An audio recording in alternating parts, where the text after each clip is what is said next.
Welcome to my basement, everybody. Happy Thursday, November 19th is when we're streaming this live, and we've got a packed show for you guys. Lots of things to dig into, including this, what do they call this? This is an ammunitions bucket or something like that.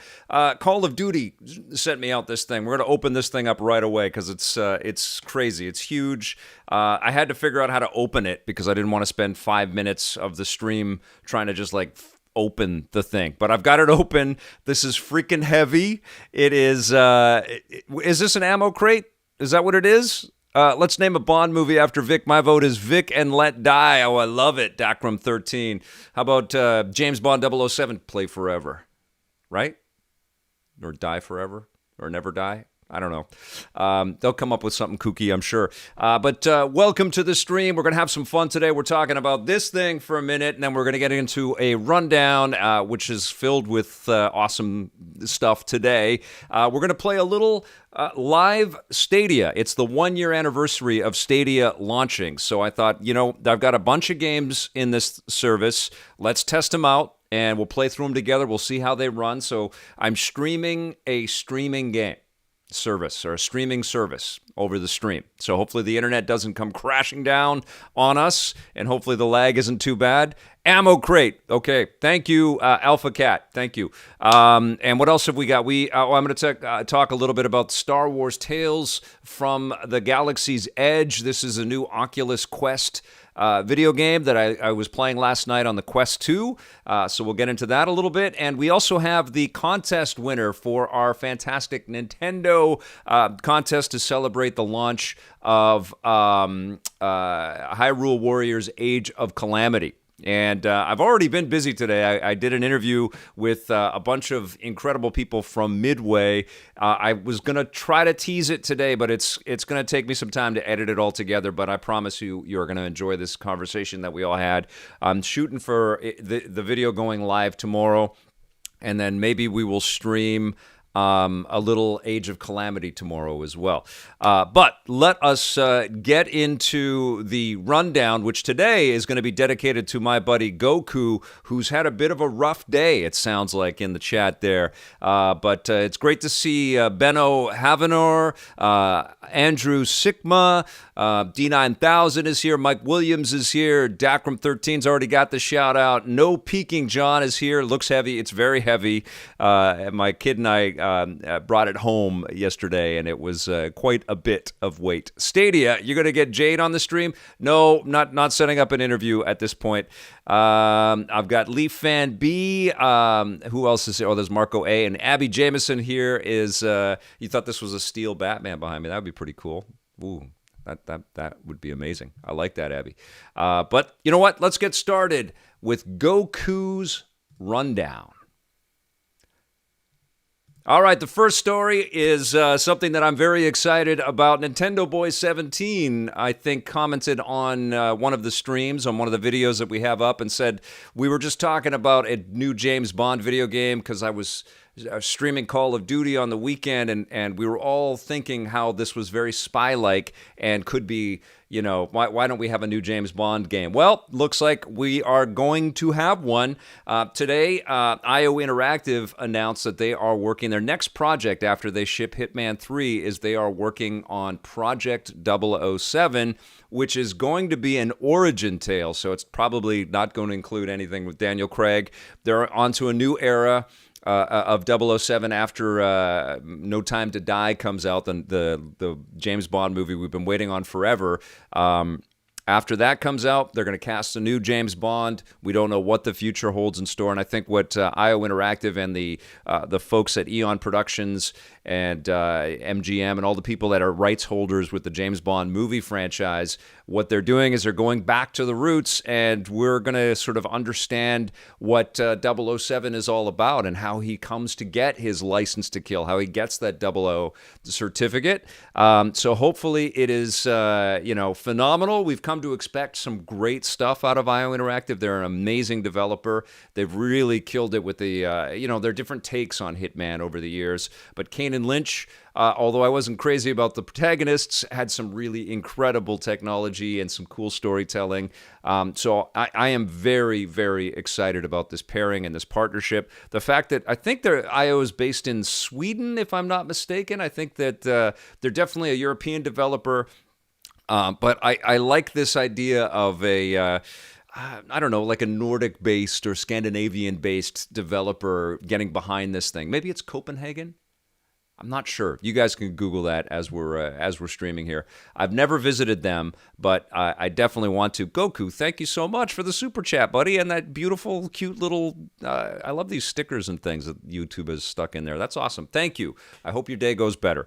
But anyways, fired up like you would not believe for a new James Bond experience. I love the character. The James Bond movies have been so inspiring and influential in my career over the years. And I have just really enjoyed a lot of the films, and there's actually been some really solid James Bond video games. I don't know if any one of them topped GoldenEye, though, for the Nintendo 64. In other movie news, which may have something to do or, may influence what happens with No Time to Die, today, it was, I think, leaked initially through a trailer that wasn't supposed to be live, but Wonder Woman 1984, is going to be hitting HBO Max and theaters on the same day on December 25th this year, and it's going to be just an addition to the HBO Max streaming service. I don't know what that means for Canadians yet. I don't know if that means that they will announce there will be an HBO Max, streaming service available to us here in Canada, because currently it isn't. But Wonder Woman 84 is going to be available to watch in the safety and comfort of your own home, as well for those of you that live in areas where theaters are open and everything is okay and the COVID numbers are not too scary or out of control. Then people will be able to go and check it out in theaters at the same time on the same day. It's a huge move for Warner Brothers. It's a huge move for the DC entertainment universe. Obviously, it calls into question whether people will return to movie theaters after they've had a taste of a blockbuster like that coming out day and date. Something that we've really been waiting for all year long, a massive, massive movie theatrical experience like that, to be released, a blockbuster to be released at home. Mulan kind of was one of the biggest ones of the year. And I enjoyed that movie, but it was also rife with lots of understandable controversy, and a lot of people did not enjoy it. I liked it because it was different from the animated stuff, and it was a nice departure from a lot of the sort of remakes that Disney has been crafting based on beloved animated properties. And I thought it was well made. But what this kind of signifies for the movie business, and it sort of opens the door for Disney to pop out a Black Widow release. We've been waiting for that film for a long time, and there's been so many movies. Top Gun has been in the hopper and is ready to rock, but it's been delayed to next year.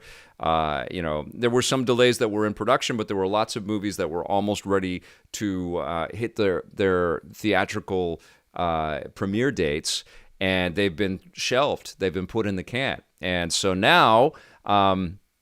This really kind of says to all of Hollywood that, hey, you know what? You can sign up with one of these streaming services if this does well. And presumably what this means is that Warner Brothers and AT&T, the parent company of HBO Max, they're really pushing forward with the idea that a lot of people are going to subscribe. They're going to get super hot on this concept of being able to, pay less. Theoretically, they're going to be paying more over the long run as a subscriber, but they'll pay less than they would to pile into a car and take their lives in their hands to go see a movie in the theaters. So very, very interesting development in the video game space or in the movie space, and we'll see we'll see what happens. We'll see if that pushes the other studios, including, I believe it's Universal that has the theatrical rights to No Time to Die. That's another massive movie experience that's been waiting for a long time for an official release date. And it's right now it's scheduled for April of 2021. And of course, there is good news with, I almost said good news. There is good news with vaccines, and there are a couple that are about to get mass produced, one from Pfizer and one from Moderna, I believe.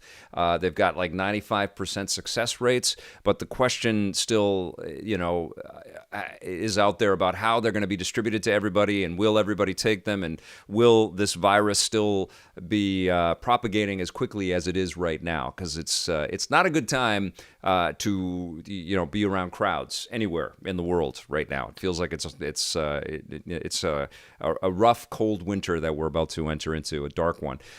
So hopefully all of you are wearing masks and staying safe and being isolated and not planning to, if you're in America, to go home and bring a whole bunch of people together for Thanksgiving.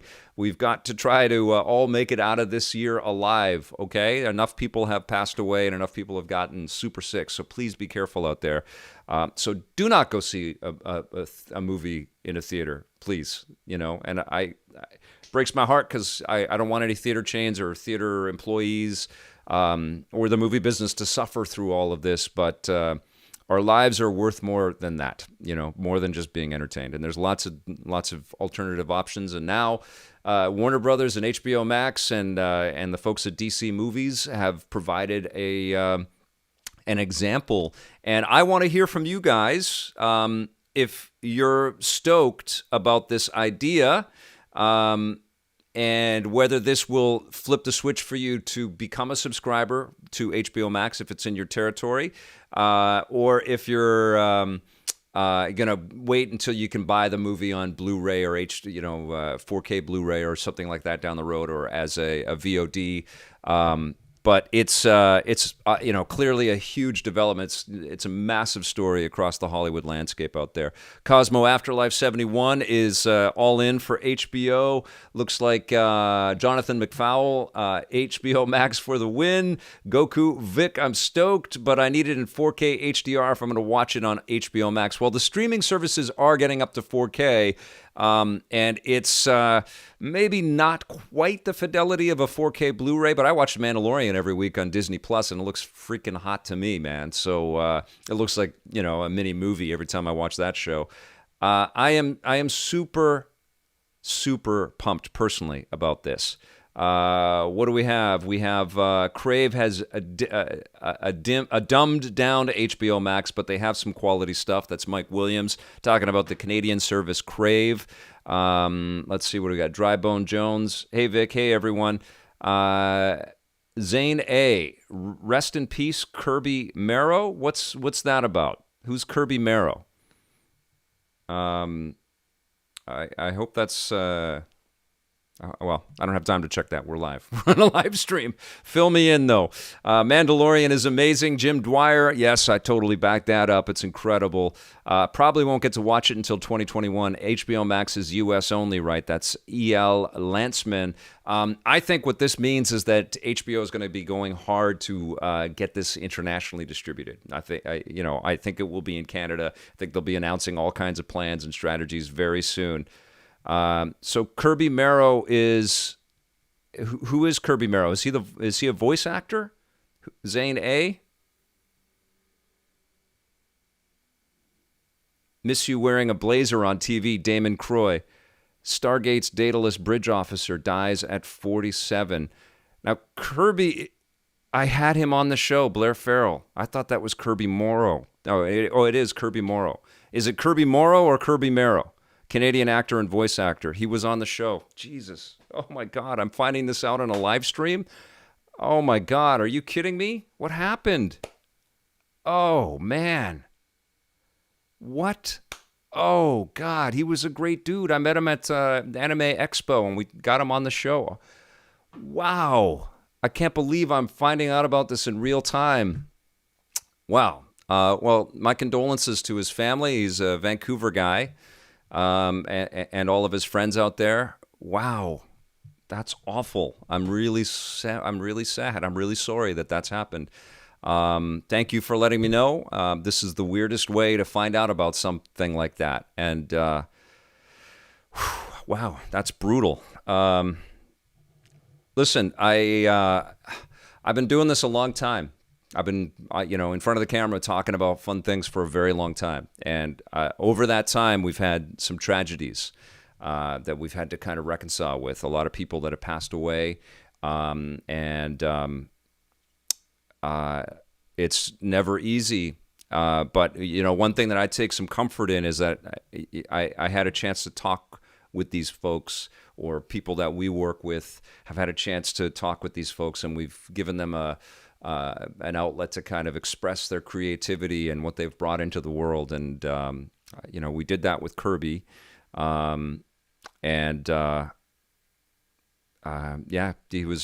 was wonderful. And it was cool getting to know him a little bit and to kind of sort of understand the breadth of his creative output. I think he is a part of a lot of different fandoms out there, and it's always hard. And I don't know who's watching. I don't know you personally, but this has been a heavy year. It's been a dark year, and I just want to express my my love and my gratitude to you being here.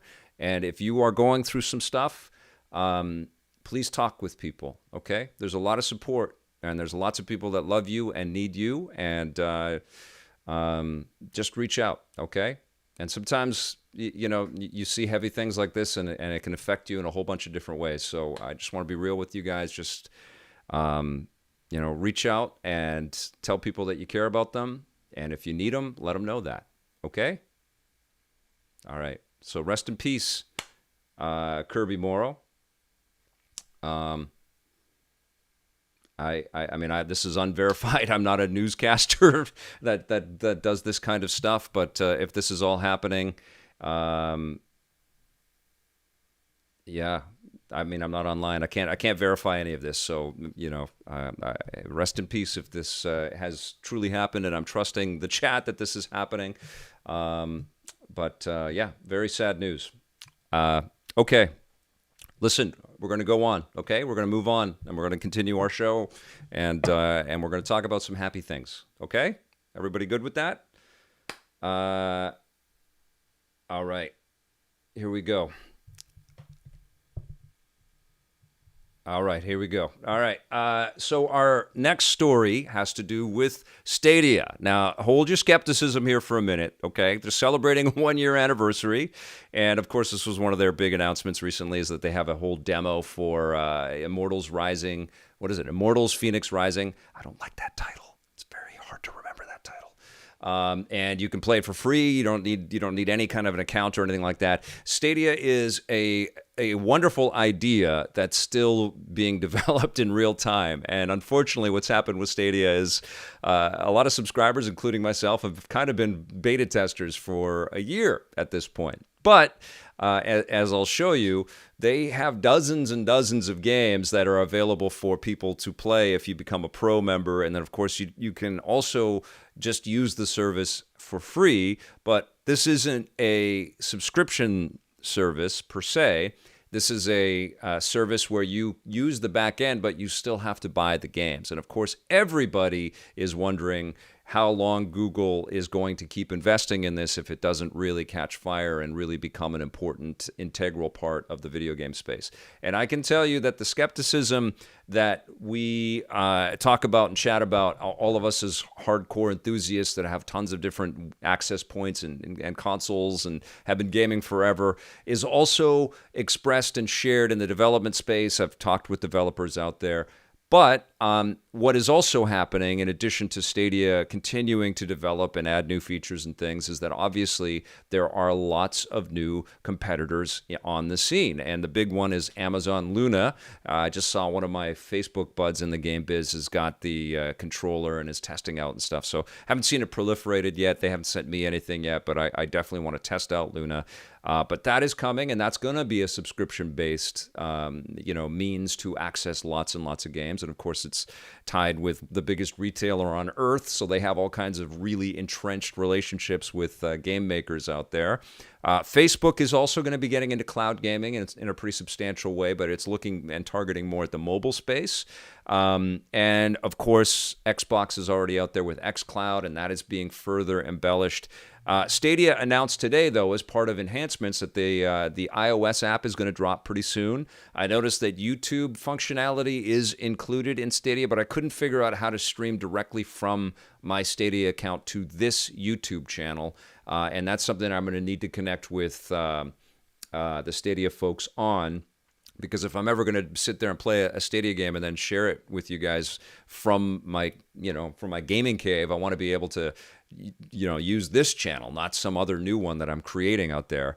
There are lots of other sort of additions as well. I think the controller will work on every different platform now. The Pro controller that came with the Pro subscription will work on all the computers and tablet sort of functions that you can play Stadia games off of. I think you can also use mobile data now to play some of these games, although you got to have a pretty good plan to be able to do that. But they are definitely getting a little more aggressive and adding a lot of the, trying to add some of the promises that were made last year, which doesn't look great.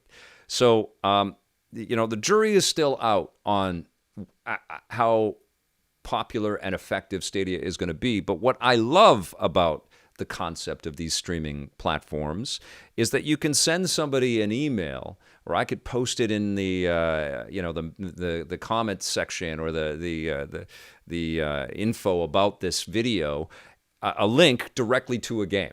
Or we could be talking about a game on this show right now, and a pop-up message could pop up in the chat, whatever, and you could jump onto a game right there, which is pretty incredible and pretty remarkable.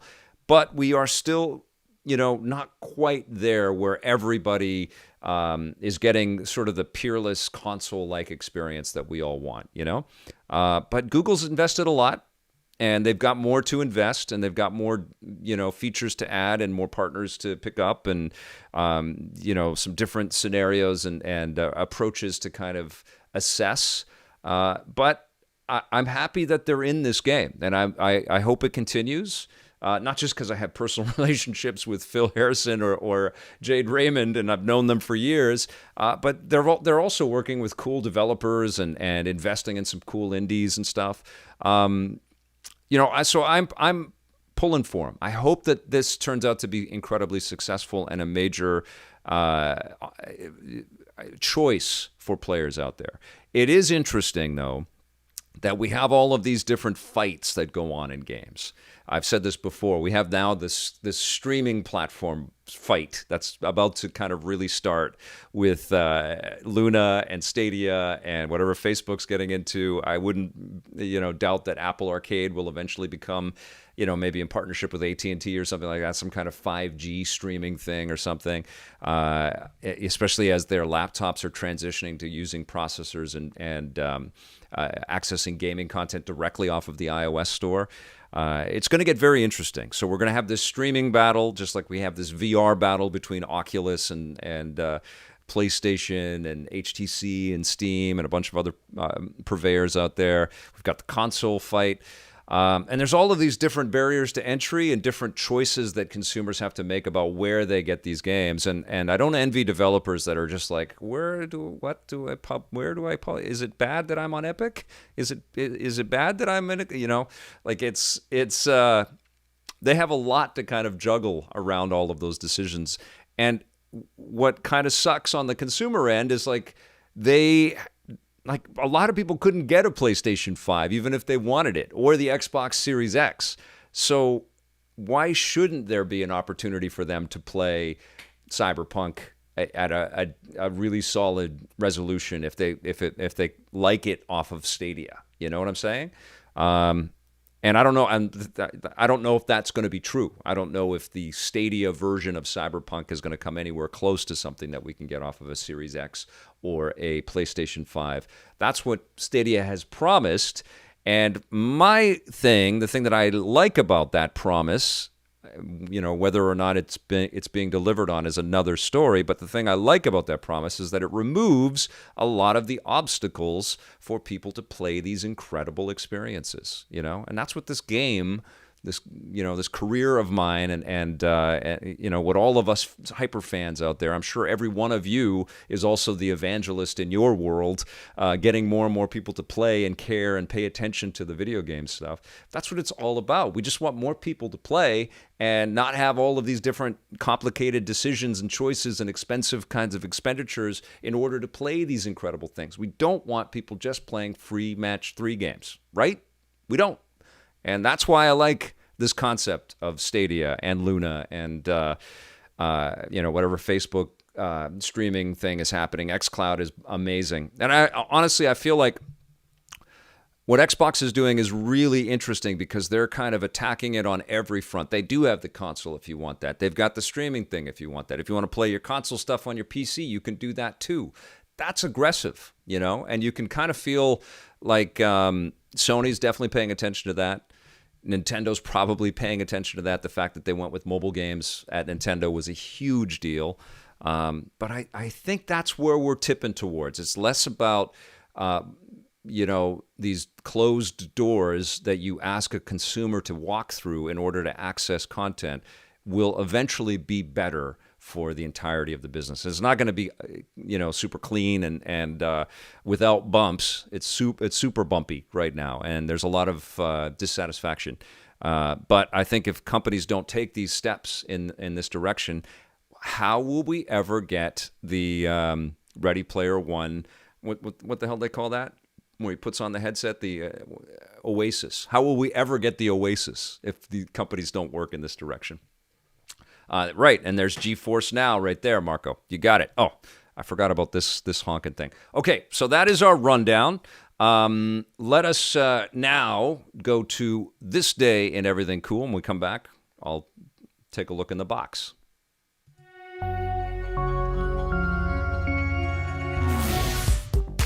Welcome to This Day in Everything Cool for November 19th. On this day in 2006, Nintendo put a gaming revolution in motion. The original Wii was released in North America with a worldwide launch following 2 weeks later. Nintendo had been experimenting with the idea of motion controls for several years, seeing it as a new form of player interaction that would open up whole new possibilities for game design. They came up with the Wii Remote, which worked in 2 different ways. A sensor on the TV allowed users to point at and interact with objects on the screen, and built-in accelerometers inside the controllers themselves allowed users to shake and waggle them as inputs. The controllers also came with the nunchuck, a separate device held in the left hand that had a joystick and could also be shaken and swung back and forth. As Nintendo hoped, motion sensing was a huge hit when it was first shown off at the Tokyo Game Show a few months before launch, and when the system finally came out, it flew off store shelves. Another thing that helped drive interest in the Wii was just how many games it had. Nintendo made a mistake with their previous console, the GameCube, by having too few games, so they went in the other direction and allowed pretty much anything onto the Wii. This was also a double-edged sword because it meant more variety, but it also meant much more crap.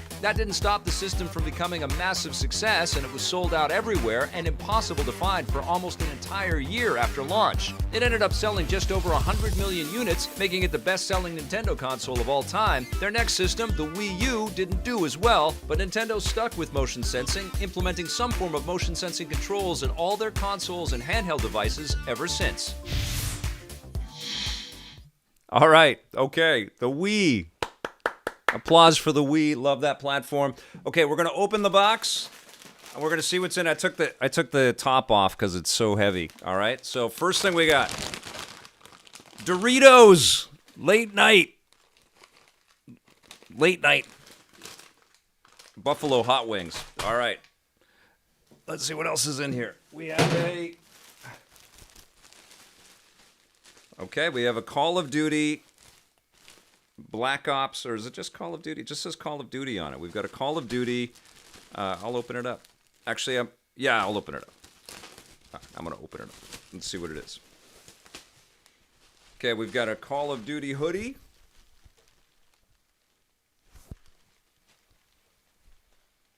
That's pretty cool. All right. This was all a big gift from Activision, by the way. Oh my God, this is so on brand. A bottle of Mountain Dew. Oh my God, they know what they're doing. They know we're having a big howl about that. Oh, this is cool. A10 Call of Duty headphones. That's pretty rad with a little speaker right there. Okay, that's all right. Cool. Let's see what else is in here. Okay. Oh, Call of Duty socks. Crazy. We have a Call of Duty baseball cap. Super rad.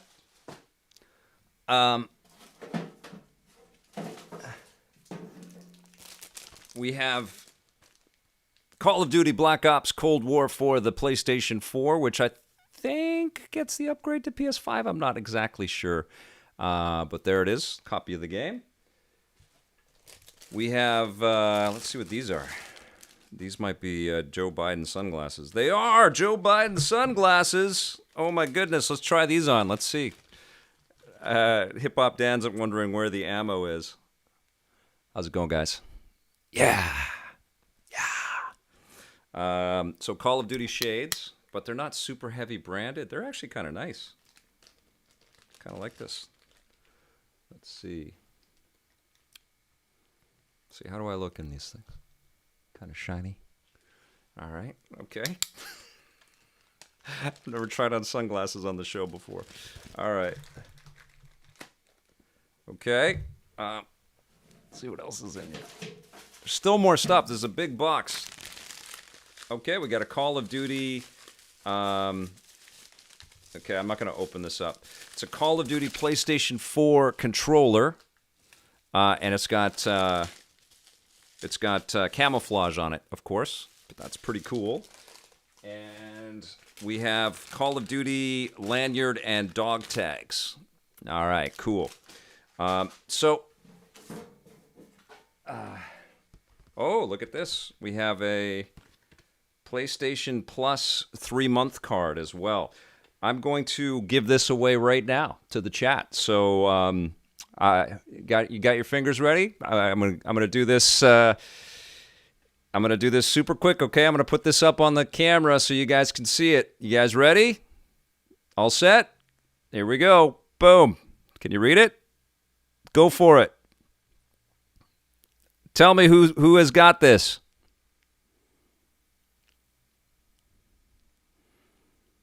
Let me know who's got it. Can you read it? Here, I'll see. I'll get it a bit closer to the camera. Did you get it, Carl and Simon? Nice. Right on. Okay, that's awesome. Okay. There's one more thing. Call of Duty pin for your hat or your jacket or something like that. Okay, so what I'm going to do, I'm going to carve this stuff up into 3 goodie bags. I don't know what the carve up is going to be. I think my family's probably going to eat this junk food, but I'm giving this stuff away into 3 goodie bags. What I need you guys to do is tell me on our Facebook page, and I use Facebook. I know Facebook can be a bit freaky, but I use Facebook because I can private message you guys there, and you can private message EP back and tell us what your address is. We're gonna carve this up into 3 goodie bags. Tell me why you dig Call of Duty and why you would like some Call of Duty swag on our Facebook page. I'm not going to put a big comment or a big post. This is for you guys only, the live chatters right now. What can we do to make sure that you saw this? Of course you saw it in the live chat. So comment on the Facebook page. I'll pick 3 people, and then I'll message you back, and we'll get your address, and I'll carve this up into 3 different things, and I'll send this stuff to you guys. Okay? Yeah. All right. So that was the very cool stuff from Activision. Thank you very much for that. Thank you for this big box.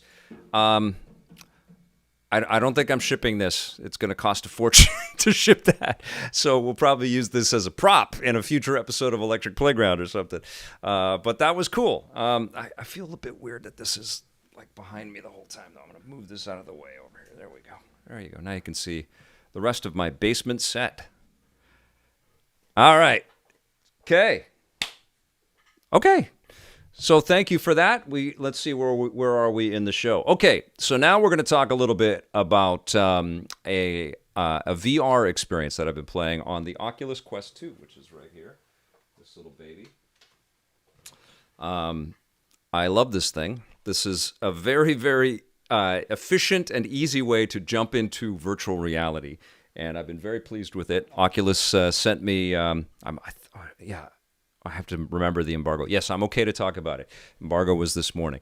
Okay, so they sent me a code for the new ILM Cross X Lab virtual reality. The last thing that they worked on was Vader Immortal, which was a 3-chapter story with Darth Vader, which was pretty cool.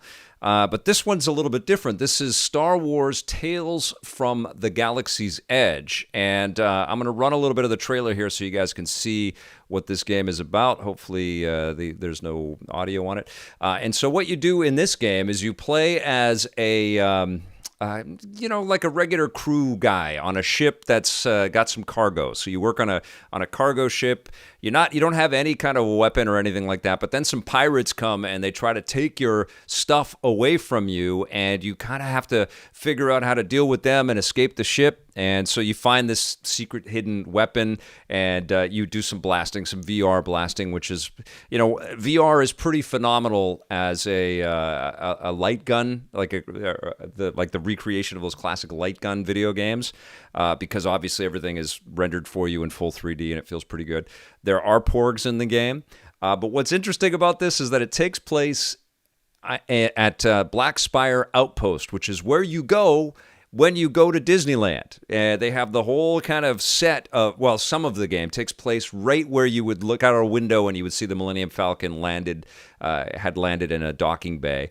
And it has the cafe that's also at Disneyland, and there's lots of obvious, homages and connections to all kinds of Star Wars lore. There are some cameos from Star Wars characters that speak of the devil, and it is really cool. It definitely feels like you're in a theme park, and the gameplay sequences that I've played so far haven't been especially long, but they've been pretty challenging. And I actually I was shooting at all of these different bad guys, which I think we saw a little bit of these guys in The Force Awakens, the cool red outfits. I forget the name of them.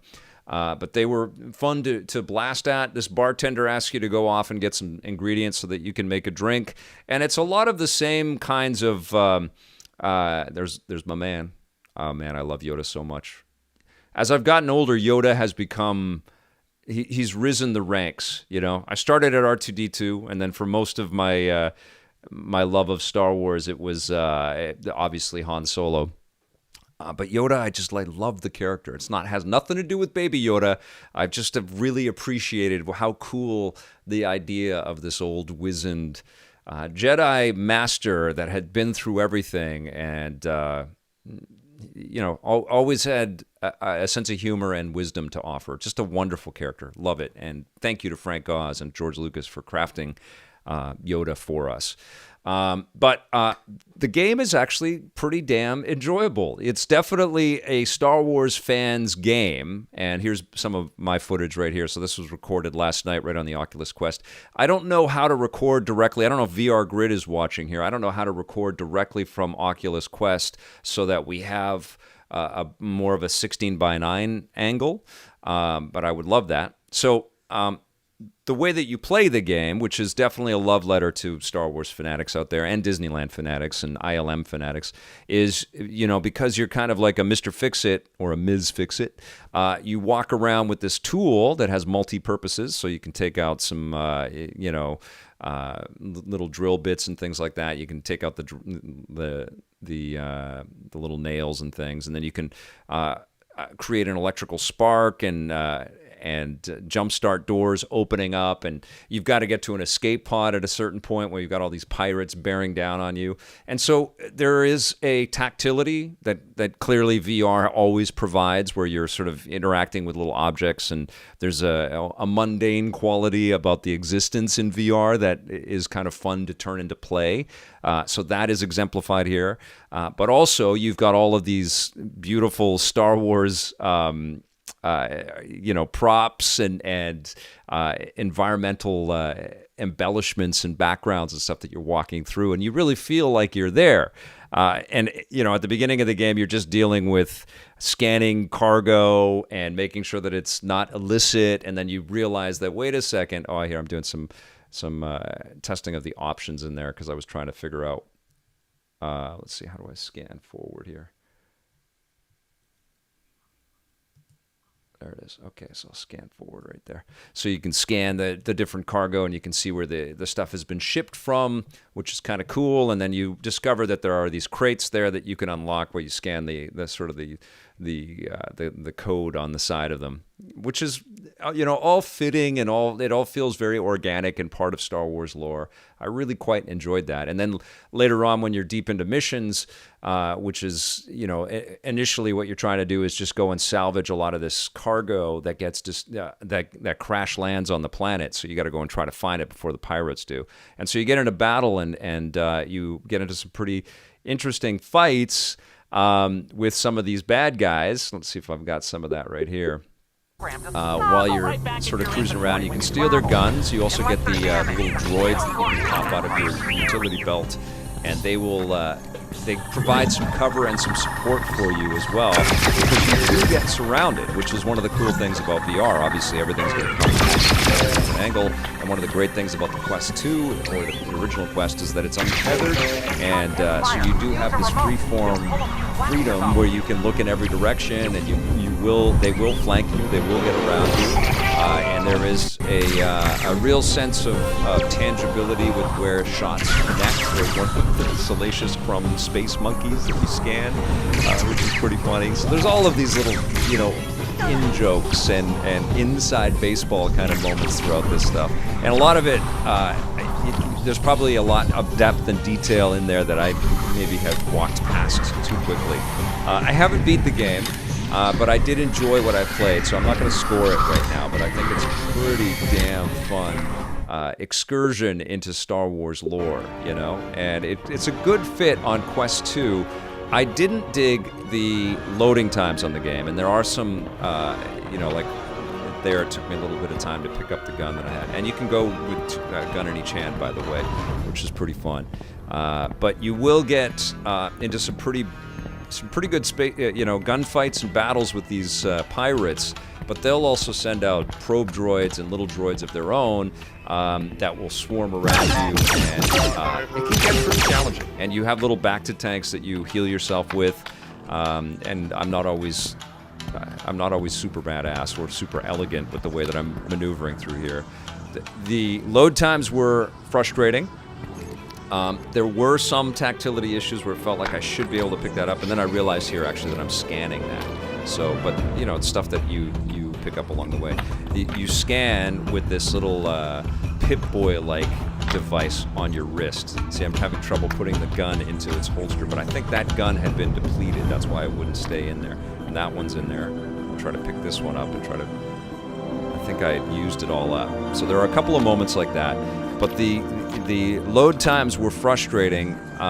There's nothing more frustrating than standing up in a VR game and waiting for a reload on a challenging section, because you can feel the loneliness of that moment. You've got your headset on, you're completely in this kind of like, I am lost in my own cyber world thing, and it's just like blackness inside of your visor, and it's like you have deep thoughts.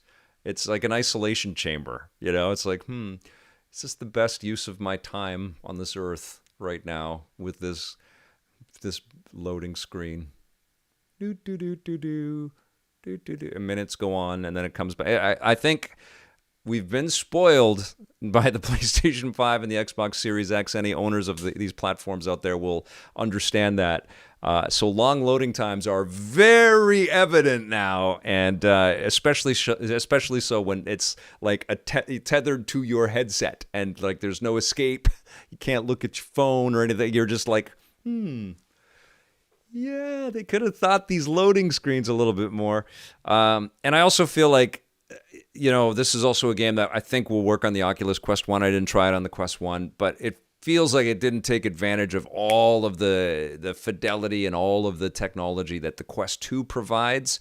And even the Quest 2 is, not the best of what VR can provide at this point either. But I did have a lot of fun. I will finish it, and I will score it for you. What I've played so far looks like another commendable pickup from the ILM team out there.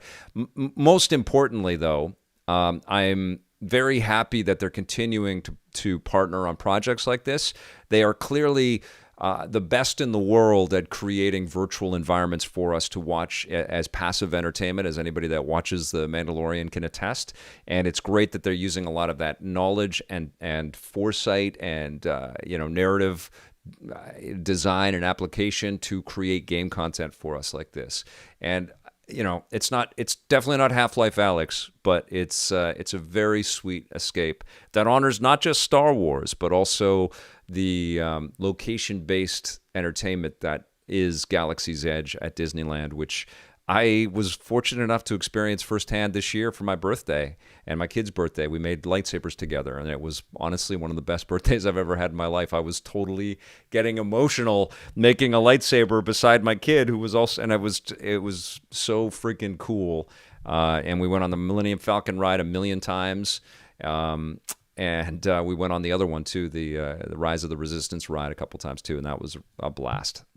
Anyways, a lot of fun, and definitely worth checking out if you're a Quest or Quest 2 owner. The other thing that I did last night is I jumped back in and played a little Star Wars Squadrons, because that's the thing when you're in VR. You don't just play one thing. You check out a bunch of stuff. VR Grid will attest to this. You just want to see what else is out there.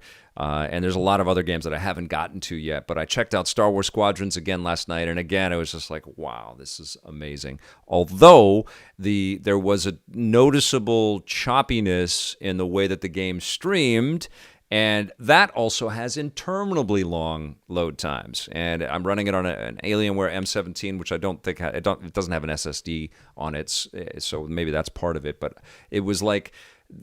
And it's a Steam game that's not made specifically for Oculus, so it runs through the Steam VR application that gets loaded into the Oculus app, which I'm running on a tethered, offshoot of what Oculus is. So I know I was kludging a lot of pieces together. I just want it to work perfectly and flawlessly and smoothly. So EA, talk with Oculus. Make sure that the Star Wars is coming to us fast and beautiful, okay? Because it's pretty fast and it's pretty beautiful on the PlayStation VR. It should look phenomenal on this thing, which is capable of 90 hertz now. And it has a higher resolution than what's on PlayStation VR. So and my machine is capable of it. So make it work better, EA Motive. But it was fun, incredible experience. If you haven't played Star Wars Squadrons in VR, you should do that when you can and when it's safe. Okay, definitely Oculus Quest 2, Audrion Leon, North American YouTuber. You guys are hilarious. Don't know what that's about. Vic, which VR device has the better graphics, PSVR or Oculus Quest 2? Oculus Quest 2, but it doesn't have the the technical power that a PlayStation 4 Pro does. But you'd have to factor that into the cost and the equation. You don't have all of the processing muscle that a tethered experience delivers on Quest, but still, developers are finding excellent ways to compress experiences that work really well in this tetherless environment. And a perfect example is the Walking Dead Saints and Sinners game, which runs beautifully on this. I played a really cool kart experience on this called Dash Dash. And obviously, Pistol Whip is still one of my favorite VR experiences. This is the way to play Pistol Whip or Beat Saber because you don't have any wires to get tangled into. But the other reason why Quest 2 is so successful and why it works so well as a VR device for a lot of different levels of interest is that you can also tether it. You can also hook it up through. You can use the. It's called the Oculus Link, but you can use the charge cable for the original Oculus Quest as a link cable, or you can buy a separate USB-C cable that can handle the throughput and use it as a tethered VR thing off of your PC. And if your PC is powerful enough, you can run anything: Half-Life Alyx, Star Wars Squadrons, anything that's available on pretty much in VR anywhere. It's not all perfect, but it's also quite a bit less money with a lot more freedom than most other VR options out there. You can tether Oculus Quest 2 to a PC via cable, and you can also wirelessly connect it. Thank you, Nazar. You can also wirelessly connect it through virtual desktop, and that you have to sideload and sort of pretend to be a developer on the sideload app. All of it is, you can walk through all of the instructions on YouTube or whatever to be able to do it. And it all seems relatively painless. And I've said this before, it should be painless. It shouldn't be relatively painless. It should be painless. And this barrier that exists between VR services working together is so freaking silly. You should be able to load up Steam VR games right in the Oculus menu. And they should be as organic there as Oculus games in the Steam VR menu. There should be no grappling with any kind of confliction issues at all. But we're not quite there yet, and something tells me that we probably will get there. And something also tells me now that we have like exclusive Star Wars content on Oculus, that we'll probably get Star Wars Squadrons running beautifully on Quest 2 very soon. Vic, you got to stream after work hours. I find it hard to make these Anoop Tour. I know, but I have to have a real life too. And I have an 8-year-old daughter that I want to spend time with and read. And, we play games together and go for walks and do other things too. So I do the best that I can throughout the day. And also, I have done some streams where we've started at 5 o'clock. And that's, maybe a better time to do, to reach as many people that are sort of getting off of work. But it's really hard to kind of keep your energy and put all of the stuff together and then just kind of wait until you go live. It's really hard to make it's almost like you have to kind of adjust your whole life, get up later and do all of that stuff and stay up later. We got, when we went daily with television, we got into a real routine of 9 to 5 was how we sort of structured our days. So I'm still kind of living in that. I still want to have nighttime be, I do a little bit of streaming, a little bit of gaming, but there's also other things that we do as a family, and that's the time that we do it in, sort of after 5, after 6. But I hear you. I do hear you. I do stream on the weekends every once in a while, which would be just like a late night weekend stream. So you can just check that out there. As an Israeli dude, this is pretty much the only time I can join in, and it's pretty late here, but thank God it's the weekend. There you go, Eyal Landsman. Thank you, No Peeking John. Let's see. It's been a lot of comments. I've been chatting for a long time. Vice City and Final Fantasy 15 load screens. There you go. Vic, when you're feeling the VR loneliness, remember the best chat on the internet is here for you. Thank you, Nick Seabright. Yeah, I was told, as I was waiting for Star Wars Squadrons with initial load time yesterday, I was like, God, this is just like I was in an isolation tank right now. Like I could just be drifting and like have real deep thoughts. I'm sitting here, my computer's right there. I've got the headset on. I'm like, yeah, here I am, all alone, waiting for my game. It's weird, man. It's very weird. Okay, let us, speaking of weird, best VR device for a complete noob, Oculus Quest 2, 100%. Scar Crazy AC watches while they work. It's all good. Thank you for watching. Okay, we're going to jump in and play a little bit of... oh, no. Important element to do right now. Actually, I just want to confirm one thing. Bear with me, okay, you guys? I just want to hop on Facebook and see if yep. Yes. Okay. So this is happening, guys. We had a very fun contest. Thank you to our friends at Nintendo Canada this week. It came together relatively quickly. This grab bag, this prize pack of all of these awesome things: the Zelda controller, the case, the wallet, the puzzle, the notebook, the socks, the lanyard, and the keychains.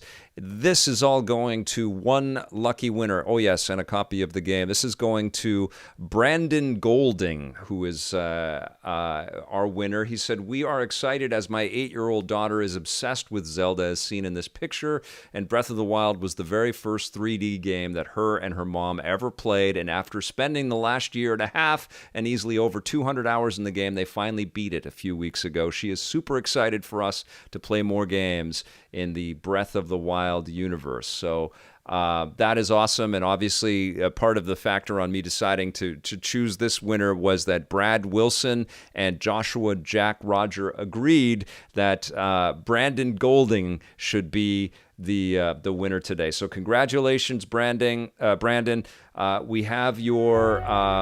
We have your address, and I'll get all of that information off to Nintendo and have some fun with Age of Calamity and enjoy all that Zelda swag. Thank you to everybody that entered, by the way. Oh, Brandon is on the chat. That's fantastic. Thank you for being here. We had so many amazing entries, by the way. A lot of people that play with their kids. I loved reading that. Somebody had a picture of their wallet. I didn't have time to make images of all of the stuff that I was reading. Some really heartwarming pieces in there talking about my work and what we've done with EP over the years, and lots of fantastic reasons why you all deserved it. I wish I had a couple hundred codes to give away. I would have given them away to lots and lots of people out there. But this was cool, and you can see why it's a little bit easier for me to work with this Facebook architecture. We don't have like a webmaster or anybody to kind of put all of that stuff together as a separate website page and manage all of that information. Facebook is just the easiest way. YouTube is terrible with this. I ran a contest on YouTube, and there's no way to private message anybody. Twitter can fill up really quickly and just be kind of obnoxious. With Facebook, I can post a picture and I talk about the contest, and you guys can comment underneath, and then I can private message you. So we'll do that again. And is there no more rundown segments anymore? That's from Shadow Mist 1. I don't have an editor working with me right now since the spring, since COVID really hit, and we had to shift kind of the direction of what we're able to do with the YouTube channel. I've done a lot of the editing over the last several months. And the YouTube, the rundown, the way we did it was a pretty intensive amount of post-production work. We want to do it. And I promise you, when we can do it again at full speed, we will do it again because it's a great piece. It's a great segment. But what I've started to do is the Rundown Lite in these live streams the last little while. And it's been really fun. And I think that's something that we can, kind of look to continue. But that being said, I am about to enter into a bunch of days where I need to spend some time editing. And if I'm spending time editing, that means that I can't put all of the pieces together to be able to come on and do like a regular type of stream. So I try to balance what I can legitimately take care of with the amount of resources that I have. But I've really been enjoying this. It's been super fun. So you guys are going to get a bit of everything. You're going to get edited content. You're going to get me playing a game and just streaming and chatting with you. You're going to get Vic's Basement Live pieces like this. You're going to get Vic's Basement interviews. We're going to have guests on live as well. We're going to do a little bit of everything that we can. All right. So thank you for being here, and congratulations, Brandon. I don't know what your daughter's name is, but I hope you guys have a great time with the video game. We will have some more puzzle or some more contests soon. But right now, we are going to play some Stadia games. Okay. So this is the Stadia homepage. Oh, thank you, Extensive Game Reviews. Thank you very much.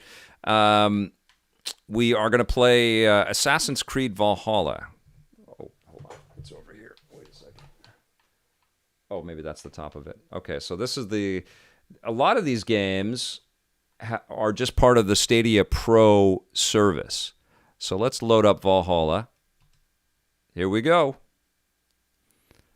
It came from a box. Vic, let's play Stadia together. Eric Lugo loves Stadia. There you go. There's some fans of this. Vic, these daily streams have been a great way to wind down after working. That's awesome, Louis Arias. It's been fun for me to do all of these as well. Listen, like, if I do have to, take some a little break on the Vic's Basement Live things for a bit, they'll be back, and we will be doing, live streams in other types of capacities, regardless. So, I think this has been pretty fun this last couple of weeks, trying to kind of put all these pieces together and tune it and get stronger with what I've been doing with OBS and being a live streamer like this. It's been fun. It's been a great challenge. Extensive Game Review says people should be paid to play Stadia. Oh, man. Okay. So let's check out Assassin's Creed Valhalla. Here we go. No, maybe later. Here we go. We're going to jump in.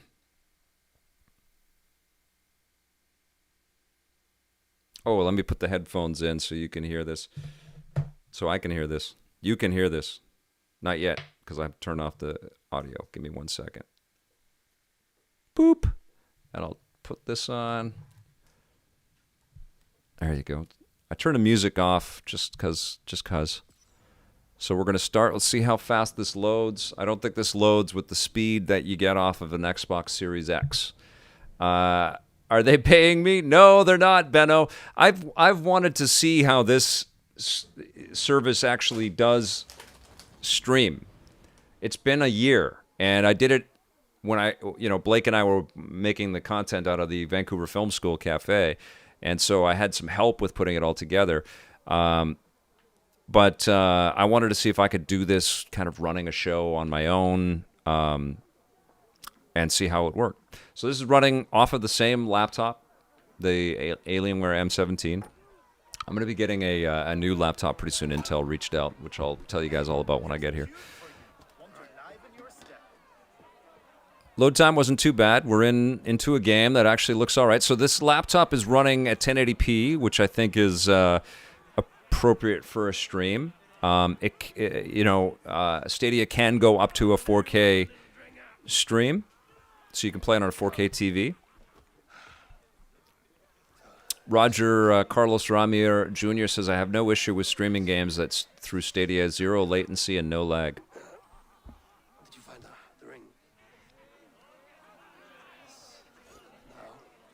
So this is the very beginning of the game. Bacon Mob says, hey, Vic, longtime fan, random question. Do you visit Need a Hero in Belleville often? Missed you last time you were there. Bacon Mob, I've only ever been there once, and that was because my friend Jonathan McFowell invited me out for a special event out there. And that was super, super freaking cool. I've always wanted to do with the shows a cross-Canada tour. I mean, I'd like to do one all throughout North America, but Canada especially, because obviously we have roots here and we've had great Canadian broadcast partners. I've always wanted to, and Scott and I talked about it for a long time, and we'd really need like a sponsor partner to make that a reality. But to shoot reviews on the run in different cities and to meet with folks everywhere would just be so awesome. I would love it. Okay, so we can dance for a bit. But I've only ever been to Belleville once. Went to Kingston on that trip. I saw the town where they filmed the It movies in. I forget the name of that. That was awesome. It was a great trip. Cross Canada would be amazing. When I was an actor, I was in a kids theater tour, and we traveled all the way through. Well, we did the west side of Canada. We did Manitoba, Saskatchewan, Alberta, and all of BC. So we traveled for like 3 months, and we went to small towns everywhere. Virden, Manitoba was a favorite. I remember that. Loved Nelson. That was my first time ever going to Nelson, BC. Need to get Adam Sessler as a guest. Absolutely. You are right about that, Joshua Cessna. Port Hope, that's right, Andrew Sigma. Beautiful town.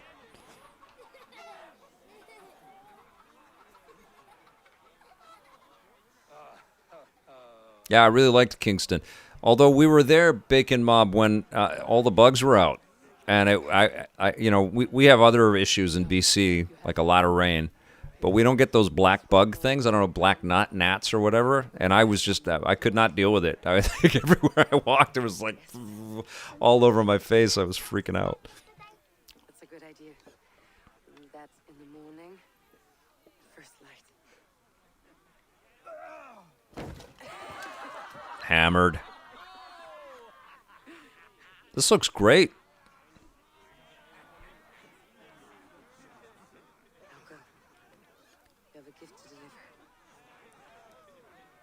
The Last Disciple, I'd love to have John on. We stay in contact. I've been to Chilliwack, absolutely. My sister used to live in Chilliwack. I don't think we've shot there. I don't think we've ever shot out there, but we've been out there. I used to live in Nelson, Manitoba when I was a kid, and I imagine it was different to the one in BC. I'm sure it is, Kashimoto. I've never been to Nelson, Manitoba. I have been to Virden, Manitoba, and I really liked that town. It was cool. Question, do you think Marvel's Avengers by Square Crystal has a future? Crystal makes amazing games. They should have started with an amazing single-player experience and then bring multi. I concur with that, Marco. I played a little bit of it, just a little, like on the PS5. And then I checked it out on the Xbox Series X just to see if if it was enhanced or improved. And that doesn't come out until next month, by the way. But it was fun. It was fun to jump right in, and I think it's a good game as long as you don't live in that game. And they built it with the intention that people would live in the game. I think it's a game to go and check out, maybe once a week instead of once a day at this point.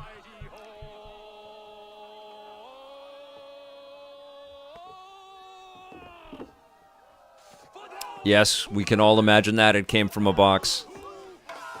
A single-player game would have been amazing. Or, like a 4-player game. Single or co-op experience that you could play the whole story.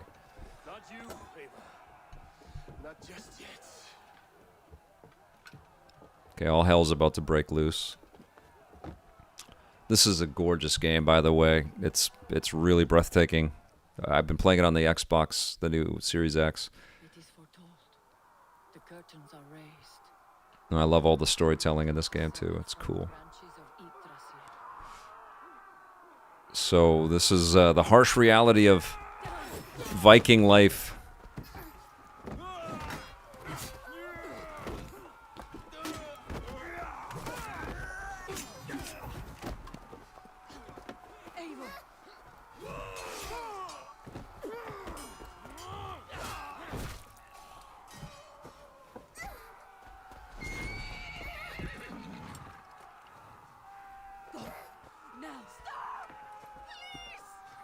Very impressive. I mean, this is all in-engine stuff right here.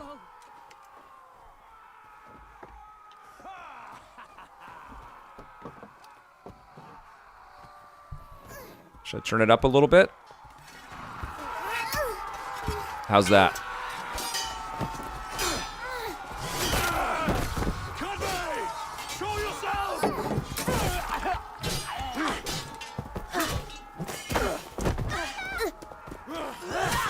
Okay, good. Thank you, No Peeking John.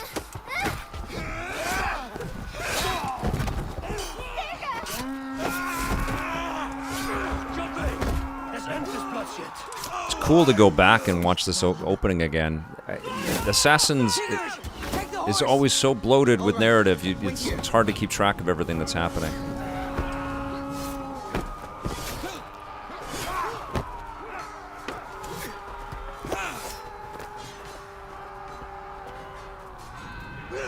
Now it's my turn to offer you, dear slave. Accept your fate, die a coward here before your people, and I will spare the rest. Fight, my love. Do not listen. This looks amazing. It looks really good, and you know, off of my laptop right now. If I give my life, have my word. Will you spare my clan? No, Aaron. No, Aaron. Pick up your axe. Heavy thing for a kid to see.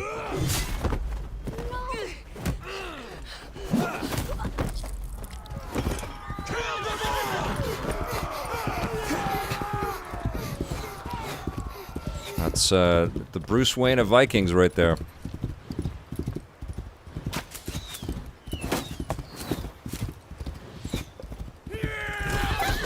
Oh!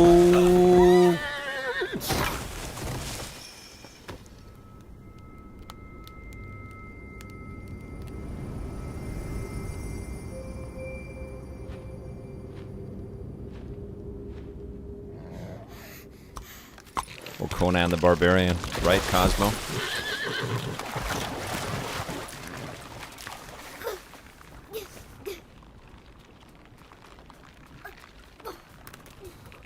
Stakes are high. This is amazing. This is a good intro.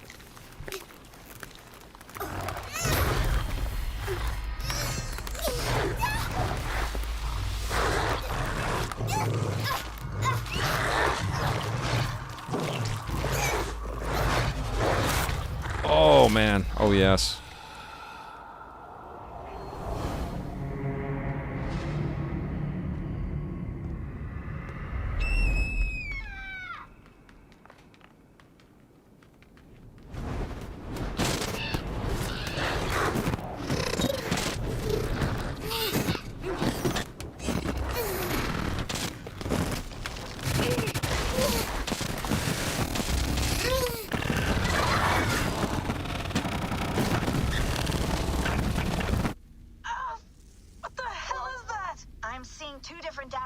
Overlapped in the same DNA.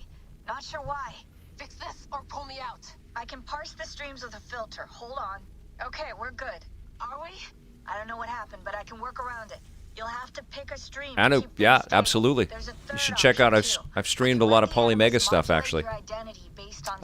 Polymega's the retro console. I'm gonna choose. Actually, I'm playing as a male on Xbox, so it'll be female Ivor. All right, I'll lock it in and push ahead to a time where these streams are more synchronized. Assassins works on a bunch of different levels, Benno, as a massive international brand. A lot of people love all of that extra stuff. I hear what you're saying, though. It feels unnecessarily opaque sometimes because of the tangents that they have to go on. Do I warm your loins? Yeah, they have their own little achievements. I just popped one up there. You remember this? No peeking John Vic, just glancing at these. They're not awful. They're good comments. What are you talking about? A scorn snake. Few things would please me more than to kill with this blade.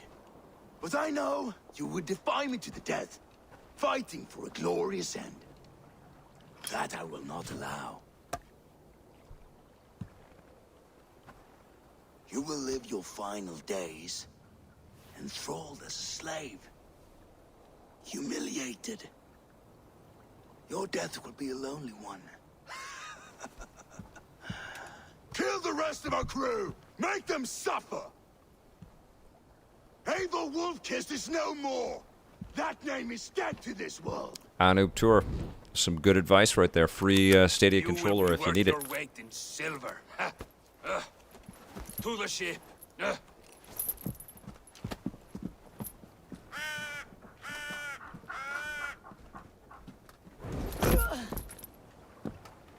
You move, and I take your eyes. You hear me?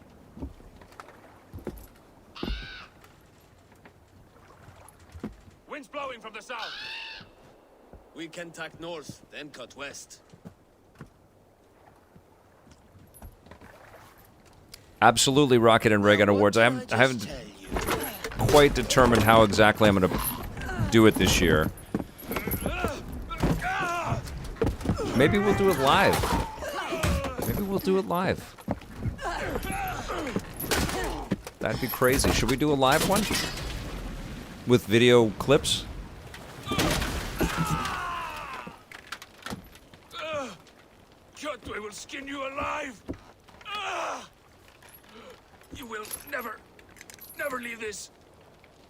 No, I haven't thought about that yet, Keith, on the reef. Live and black tie. Dress up. That could be cool. That could be really cool. Live voting. Ooh. That would be the first time if I did it live. Nuts. F it, we'll do it live! North American YouTuber. My crew is in danger. I need to reach them. Okay. Oh yeah, Odin's site. So now we're actually playing. All of that was in-engine cut sequence, and it was very good. It looked really good. Obviously, I'm not streaming in 4K. This is off of a 1080p laptop, but I was impressed. It looks crazy good on the laptop. In fact, we'll play a little bit in full screen here, so you guys can see what it looks like and get a better idea of what I'm seeing. Oh, sorry, I was looking at OBS there for a second.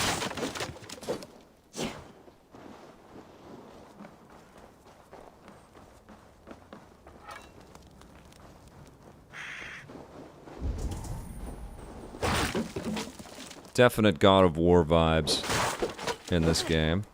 Nothing wrong with that.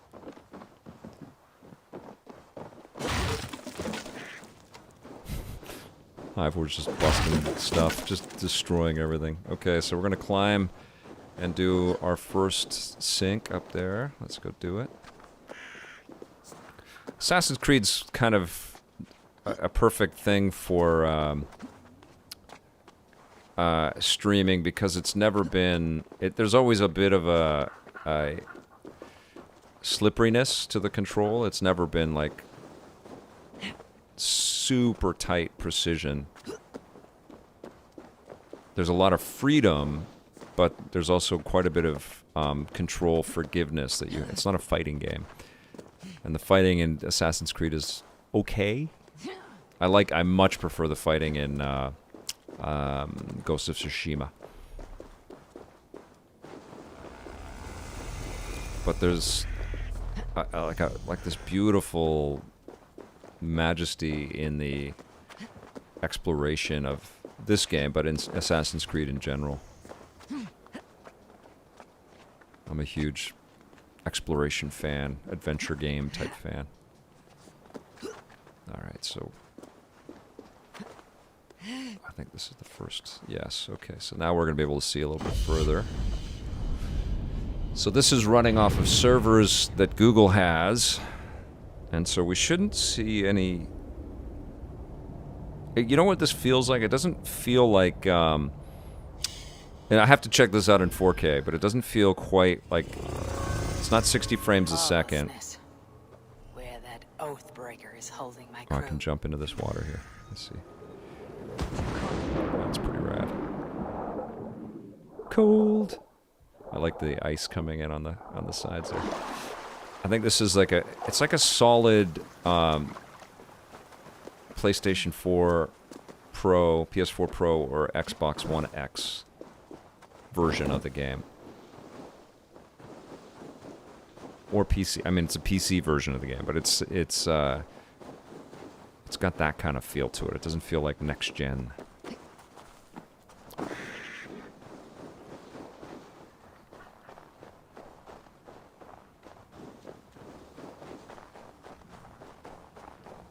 Lock 30 on Stadia currently. No, I'm not feeling any lag. I'm not in any kind of combat thing or anything like that right now, but it's feeling like it's moving where I want it to move. Oh, I'm off cam.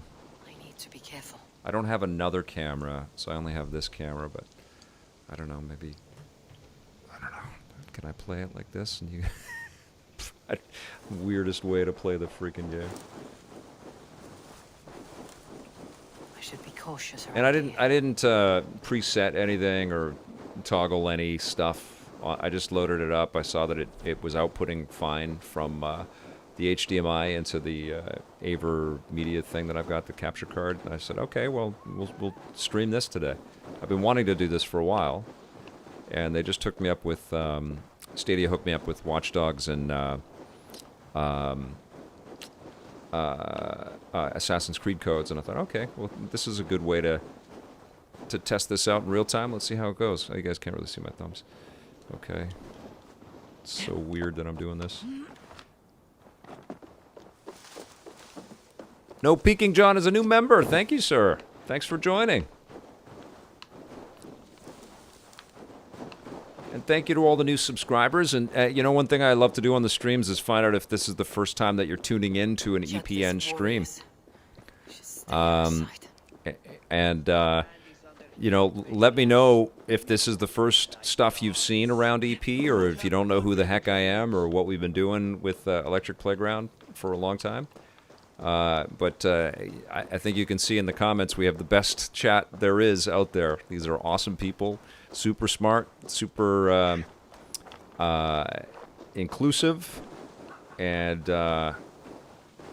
knowledgeable, and passionate. It's hard to play this game. Welcome, and don't forget to like the stream. Thank you, Nick Seabright. So join in the chat if this is your first time. One of us. Dag, you old hound. You live. I do. It's, you know, this is almost like Sword clash.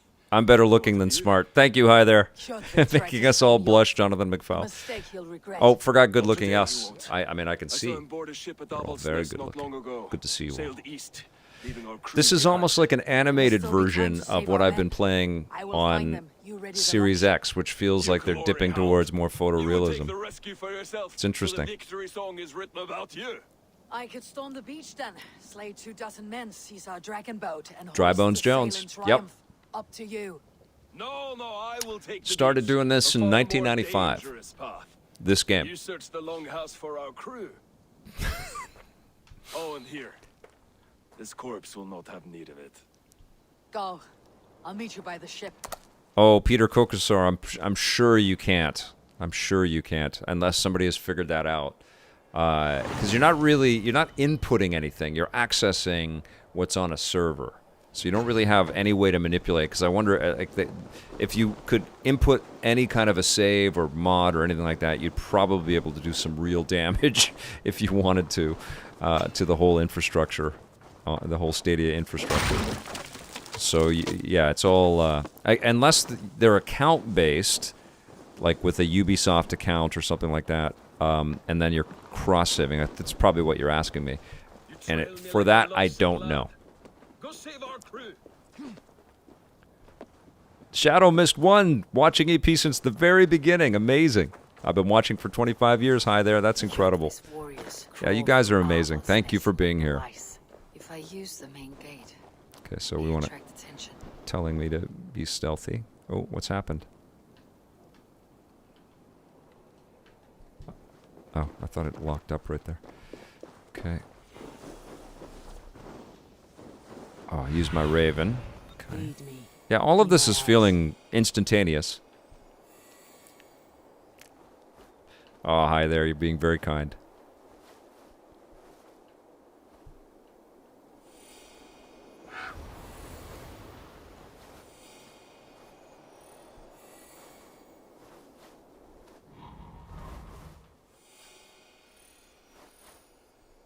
Okay, so this is where, oh right, we want to find, there's some wealth in there.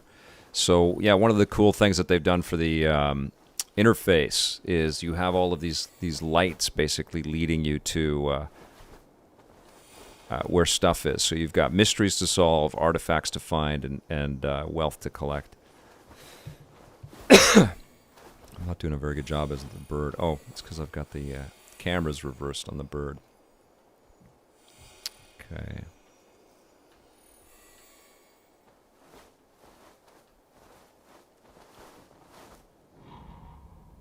There we go.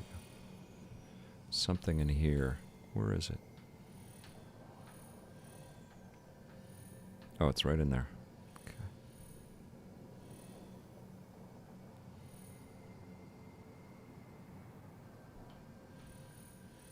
Right there. Where is it?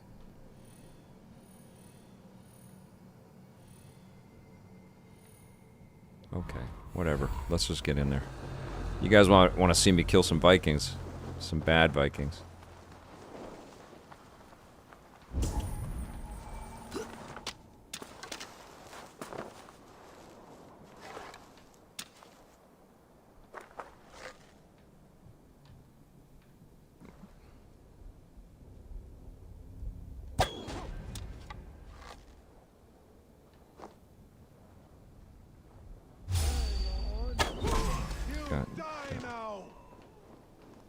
Got you. Got you. Okay. See, that would be hard to do if this was a laggy thing. Longhouse. My crew should. That's a pretty good test right there. And this is being piped in from a laptop, through a Chrome browser, through a capture card, and then into a monitor over here that I'm looking at. That was a pretty impressive little test right there, actually.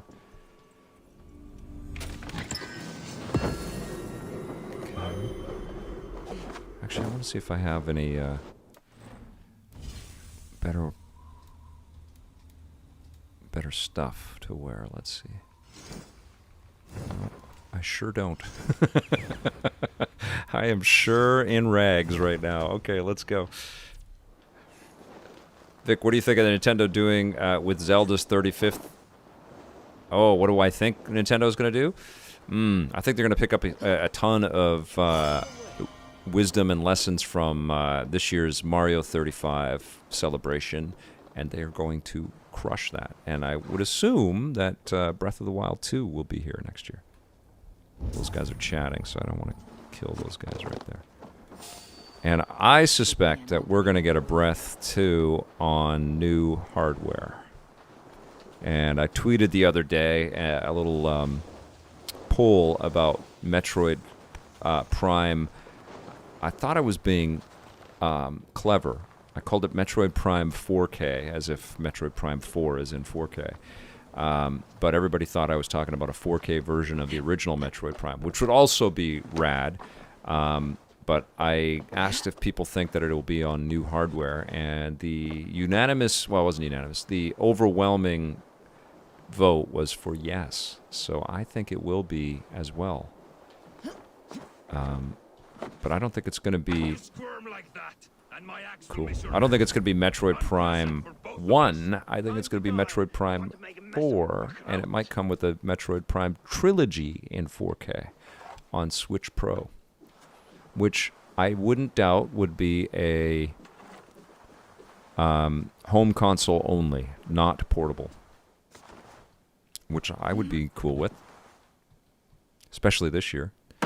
Okay, so this guy is the bad first boss, I think. Yes, okay, here we go.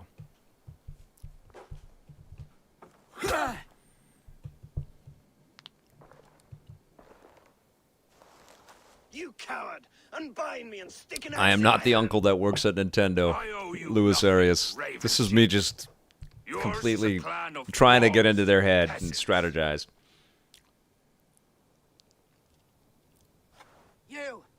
Lay that axe aside or One of the best games on Stadia is Division 2. It's 4K, 60 frames per second. Awesome, Roger. I have that. I haven't been able to jump in for a while. But if you wish to be my first sacrifice, This is very impressive. I don't know how you guys feel about this demo, but it's very... Yes, I will. Can you put it in the chat and I'll copy and post it again. Kneel, wolf kiss, and I will spare your life. Shut the hole and fight! Die, you sack of shit! Whoa! Throwing it out. Oh yeah, I gotta dodge. I actually gotta play the game. I'm not just look at it. Okay, right, so... Oh, dodge. Oh, I've been playing, Demon Souls. I get Demon Souls in my brain. That happens all the time, by the way, guys. I'm so entrenched with the mechanics of something else that I'm playing, and then it takes me like an hour to get reacclimated. And I bounce from game to game so quickly, it gets confusing sometimes. Okay, so... There we go. Poof! Oh my gosh! What the... That was crazy! I have, Alyssa. It's incredible.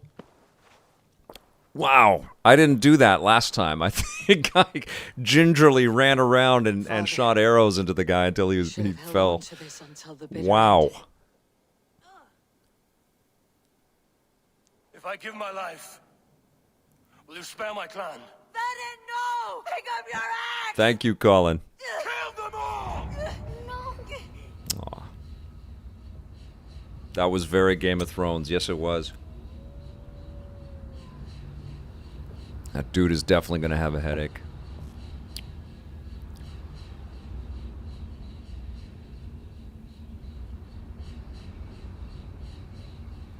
I can't get over how good this demo is of Stadia right now. I did finish him, didn't I, Dry Bones Jones? So this is major spoiler stuff. When I streamed this earlier, I wasn't supposed to show any of this stuff. Well, this is the full game, no peeking, John.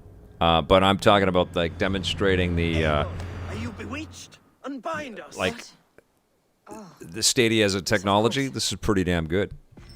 I'm not feeling any input lag, Louis Arias.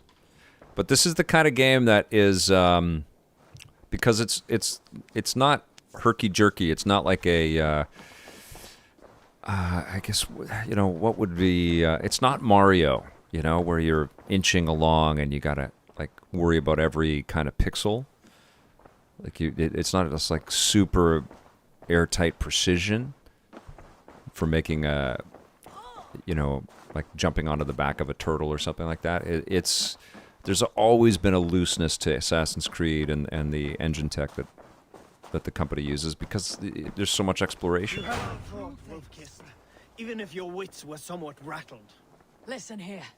If you can It allows breathe, you freedom. fight. That's right. Now Extensive come. game reviews. We take back our ship. You do not need to tell It us came from a twice. box. Big Stadia believer. That's interesting. Come on out, guys. Come on. Let's go. Okay, where do we go now? Let's go. Ooh, that's looking pretty good. Ooh, now we're getting to a battle. Now I have some buds with me.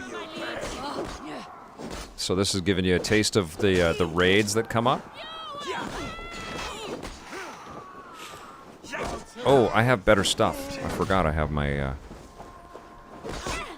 And how do I get these things? Is it B? I need to get some raspberries. Or it's Y, yes, Y.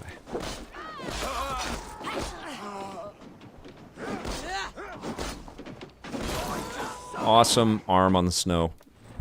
Okay, let's put on cloak.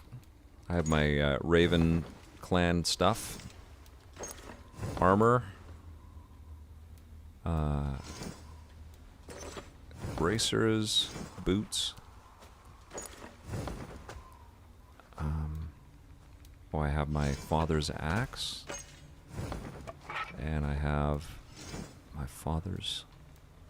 Or my Raven Clan shield. Groovy. Now we're ready. Very Demon Souls-like combat. Oh no! I'm dead. I wasn't eating the consumables. The Duder, good to see you. Yeah, I checked that out, a Noob Tour. And, oh, reload last save. I think they like the, Was it the NVIDIA one? I think that was one of their favorite ones.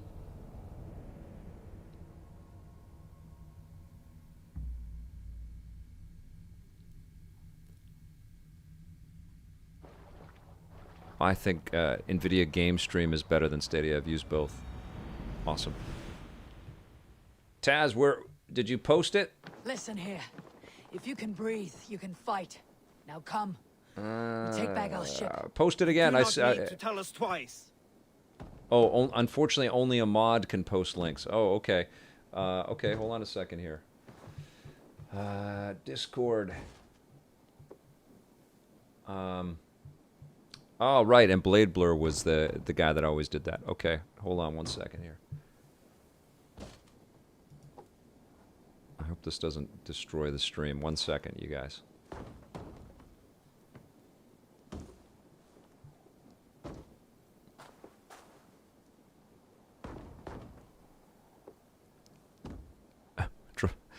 Discord is downloading all the updates. What do you get me to do here, Taz? 1 sec. Oh, I don't have my, I don't have I don't know what my password and all that stuff is. I will do it later, Taz. Okay? I promise you. Boom. Oh, I might have it on my, wait a second. I might have it on my phone. I might be logged in on my phone here. I was using it for some demos. Okay, here we go.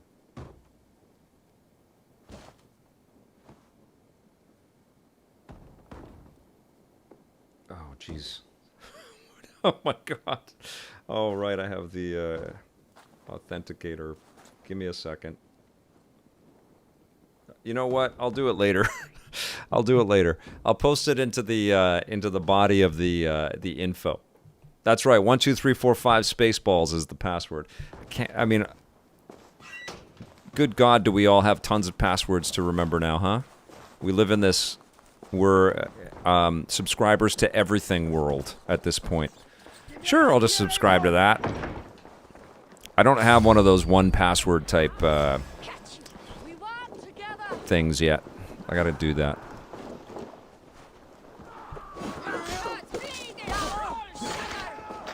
That's the plan, Anoop. Oh, right.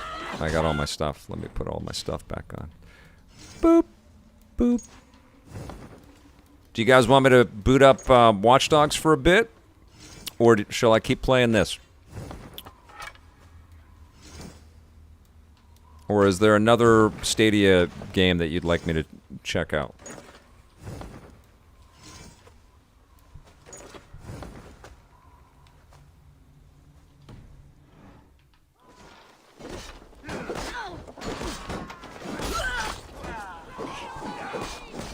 When do I think kill more Vikings? No peeking, John. Watch Dogs, please. Watch Diggity Dogs.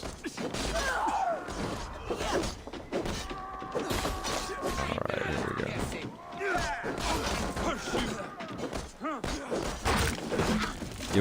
Alyssa wants Connect Star Wars. You guys want to see me dance like Han Solo? No, that's not happening.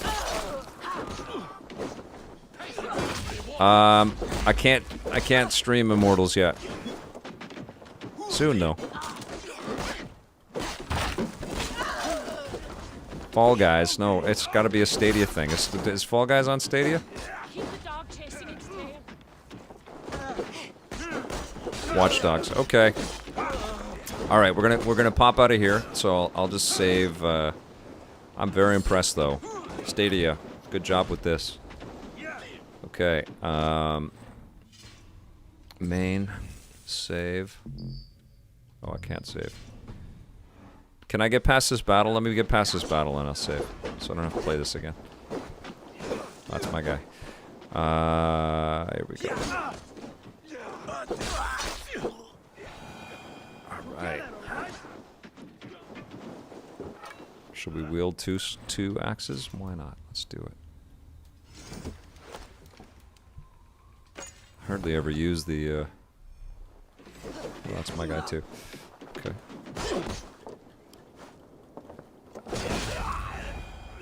That's pretty cool. All right. Okay, let's go down to the boat. And the boat takes us back to our settlement. Oh, I think I can save now. Let's see. No, I cannot. Okay. Why can't I reach my long ship? Oh, these guys are here too. Right. I'm not done with the killing and the hacking and the slicing and the dicing.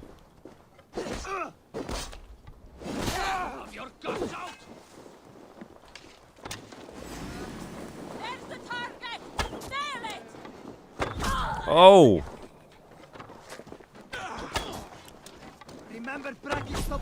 I mean, that's some impressive technology that I'm streaming and running and getting headshots like I want to. Okay, I don't need to carry this guy. Yeah, this went a lot better than I even thought it would. This is very playable.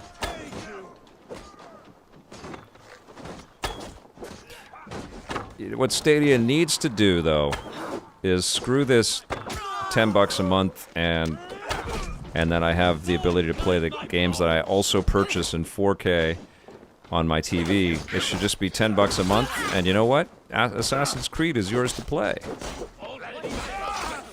for as long as you want. That's what's going to be the determining factor on Luna. I think that's what's going to make Amazon a really strong competitor. It's going to be account-based, and you've got access to all kinds of amazing brand new games. Well, let me ask you this. If Stadia was $10 a month and you got Assassin's Creed Valhalla day and date, is that a service that you're signing up for? Jack, Braggy, grab your oars. The whale road leads us home. Gods, it's about time. Stop Netflix model. That's right, Peter Kokosar. I mean, that's like we got to stop beating around the bush and just get right to that. Like they're training us to do that. I mean, I talked about HBO Max and Wonder Woman today, right? Like, how many people are going to be signing up for that just to be able to watch the new theatrical release of a movie? No, I have too many monthly streams I pay for already. Yeah, Taz, but you know, like PlayStation is going to do the same thing, right? And Xbox is doing it. I think that's their only road. They have to get to a point where it's not just a couple of games that they trickle out for that monthly. It's got to be, here's the catalog. There you go. You have access. Which is, I think, a tough nut to crack for the pubs because they're used to selling these things at $70 a pop. But it's shifting the whole model.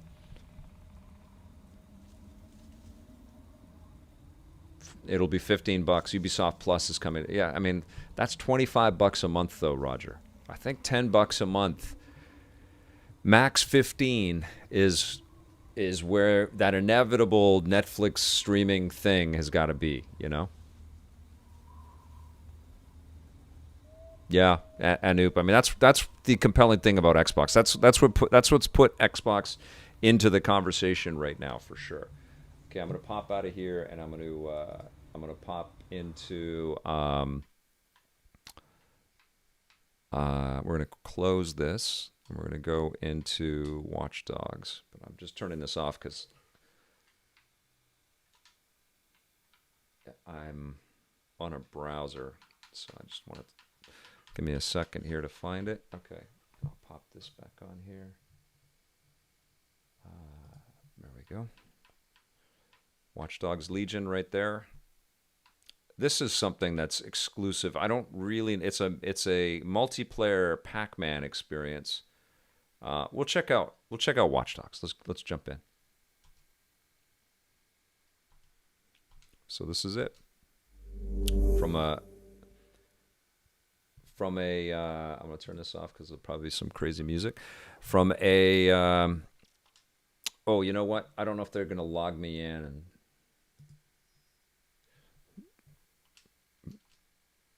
I don't know what they're going to do right here. So just 1 second here. I don't know what they're going to show on screen. Give me a sec. Play Republic. Ryan Payton's game. I just learned that Katie Sackhoff, who plays Bo-Katan in The Mandalorian, is in Vancouver. It'd be awesome to see her on The Basement.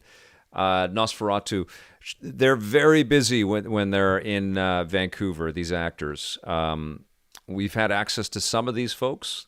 We actually did a behind-the-scenes shoot with Warner Brothers with Katie not too long ago, and she was wonderful. She was so funny, and I got to watch some of her performance in the role that she played, and it was great.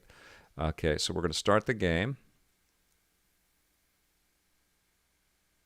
That's right, permadeath off. Okay.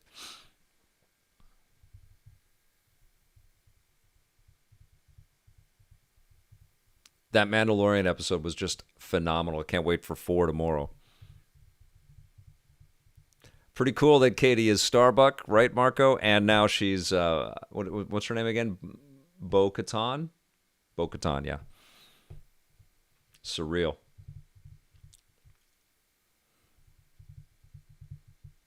And she's in the Pitch Black trilogy as well, right? I forget what those movies are called. Is it a trilogy? Duology? I think Vin Diesel wants to make it a trilogy.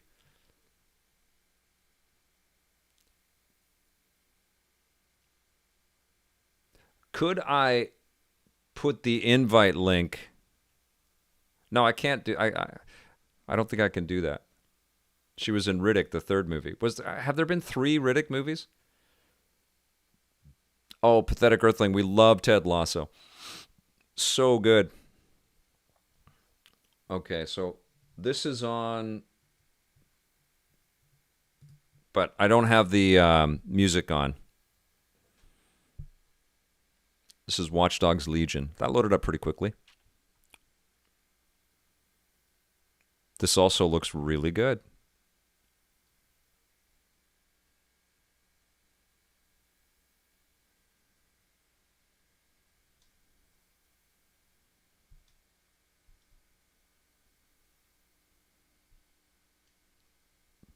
Awesome VR grid.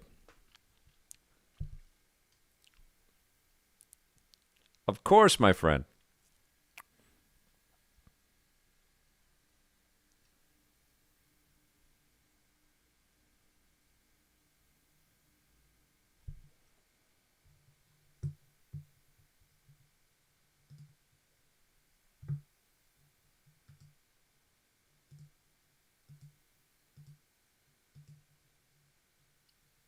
What the hell is happening here?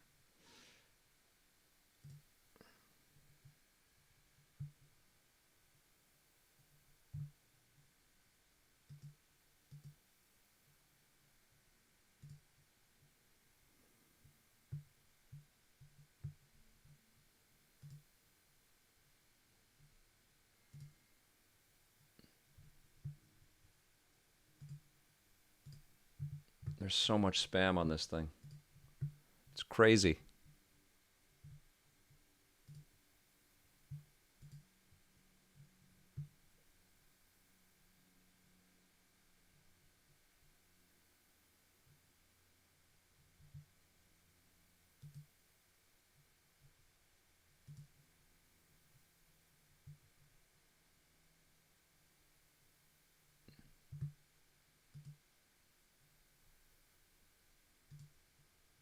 Oh, this is nuts. I don't know what the hell's going on here with this stuff.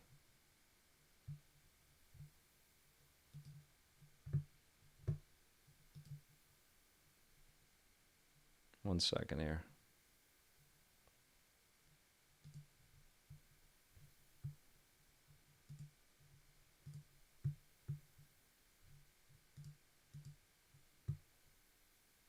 Turn on slow chat? I don't even know how to do that. Okay, there we go.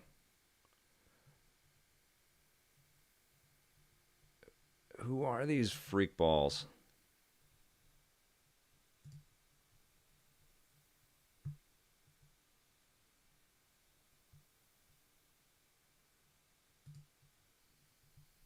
All right, one second.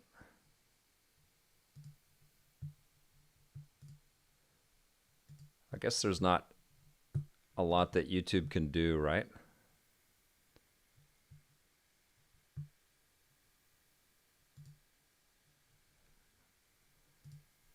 Boom.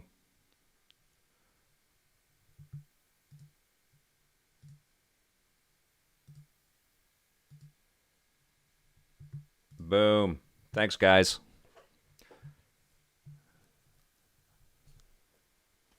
All right. Okay. I got to change the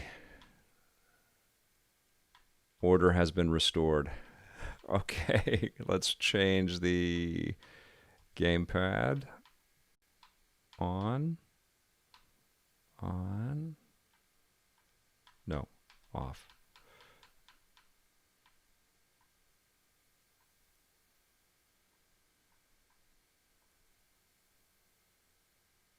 Wow, look at this.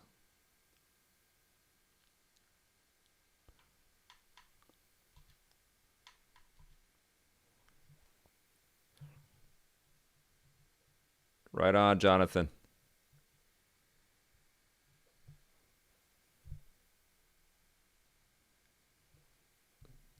How do I do that? Slow chat? Let's see. I'm not on the main stream. I'm on the YouTube Studio page.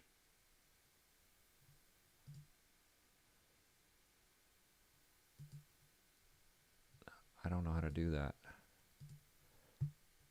Yeah, I don't know how to do that. We've been just turn off chat. How do I even do that? Can I turn it off? Let's see. I'll pop it out.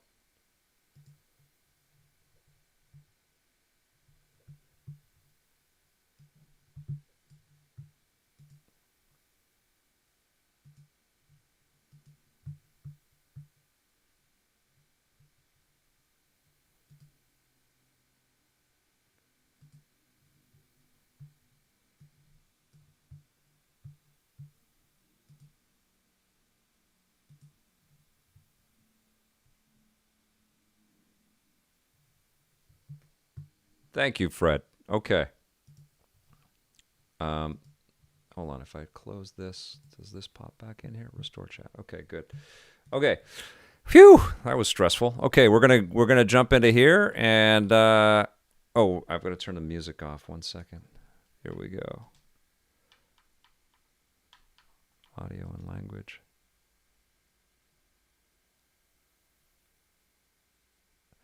Thank you, VR Grid. Absolutely. Fred and Jonathan and VR Grid are doing some fine work as moderators. Much appreciated, you guys. Let's see. We want not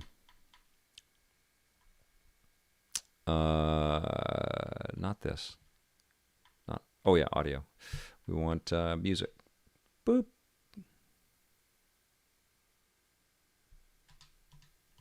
Okay.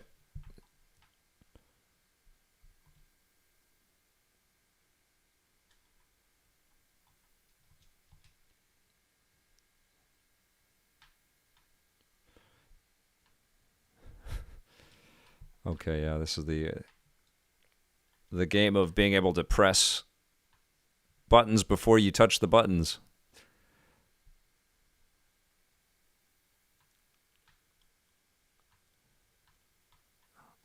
All right.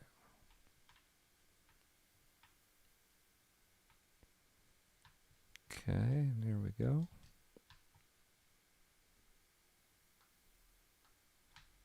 Okay. This is all running really well. Oh, this guy's over here. We got this guy.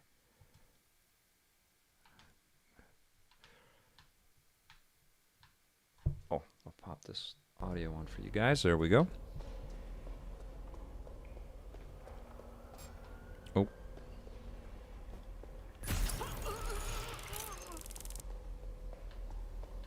This is a really fun game. It's a great sandbox game where everything is kind of toy-like. There's so many different ways to sort of approach a challenge and an objective. Okay. They've got loads of dead set gear down here.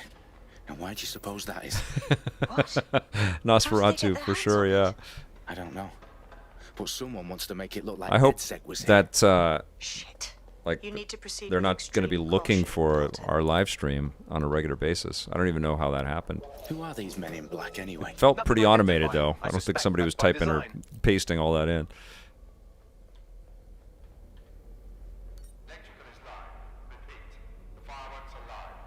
Oh, fuck me. Oh, is that what it is? It's the Entire place game is that ready you to blow. play. No. Would it know that? No, those because I didn't, canisters. it wouldn't know what I was playing, would it? RDX nitrogen, enough to level Parliament. Can you locate a detonator, Bagley? Not exactly, but there's a device streaming a guess we'll fuckload of see. encrypted data from the floor above you. There we go. Yeah, that fits the bill. On my way. So I'm gonna go get this guy. Stop resisting! Uh-oh.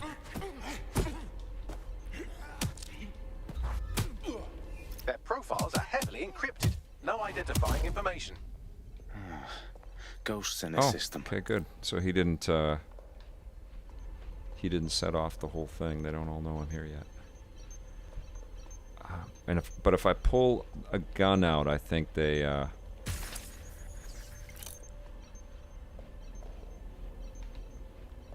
start shooting right away.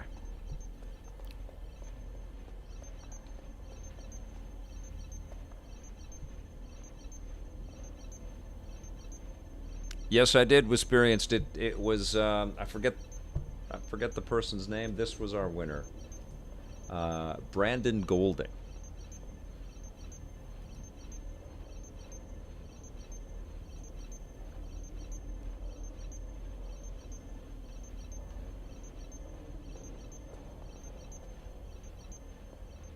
It is weird that that happened as soon as I started Watch Dogs, right?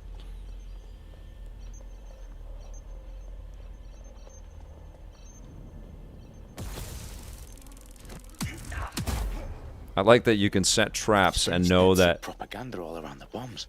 the These pricks characters are are gonna being blow taken Parliament care and of in a Morrows. different part of the Not if map You get to that detonator first. while you're knocking somebody else out. Yeah, it's a really fun game. It's super cool. It's playing great on this.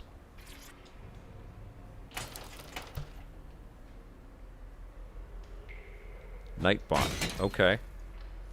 Can't wait for the interactive 007. Yes, it's been too long, right, Jonathan? This also made me want a James Bond game, too. The opening to this, big time.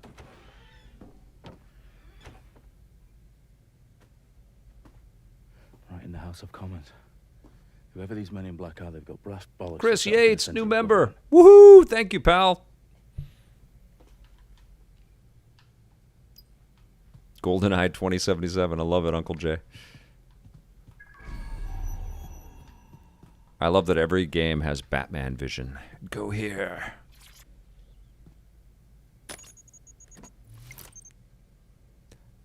Play From Russia with Love. I should do that, huh? Yes. That would be I great. found the detonator. And it's definitely I wish I could play that on Bagley, I'm gonna my need some help with this. Yes, you are, but Xbox. sadly, I I'm think I locked have it. out. I have the original Xbox version of that. We don't have a chance without Bagley. Wait, I might know a workaround. We trained in manual overrides at MI5. You're full of surprises. Be quick about it. All right, Bagley, do your thing. Isn't it amazing, Nosferatu? And the bombs have just armed themselves. Well, that may complicate matters. Fuck's sake. Can you defuse them or not? Of course I can, but I might also trip another failsafe and vaporize you, so fair warning. Expect this to draw some attention your way, Dalton. Oh, I'm counting on it. Company at our back door. Shit. Dalton, we've got some heat here at HQ. How long's this going to take, Bagley? Depends how often you interrupt me with questions. All right, everyone. Faces on, guns out. It's about to get real. Fuck. So this is the they're kind of showing it's the training mission, right? They're showing you all the different mechanics in the game.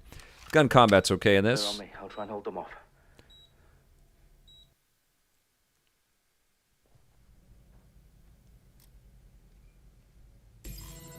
Fucker could be anywhere. Fuck! Fuck! What the fuck?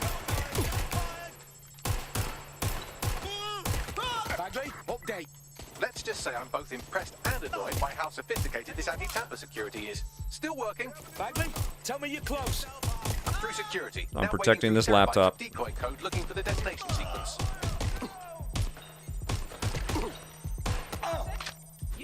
It's quite a bit of head shooting I've been doing on this streaming service. My aim is about the same as it would be on a regular console. There we go. Oops.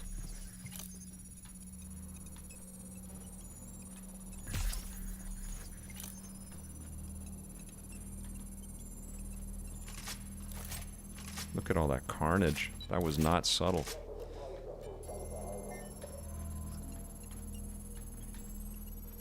It's a lot of dead bodies.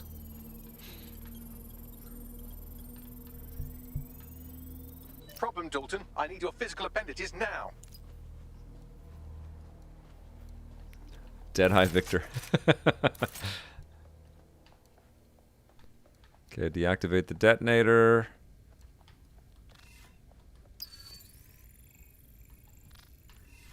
I have to get the key from there. That's right. Chris Yates. Holy mackerel, man.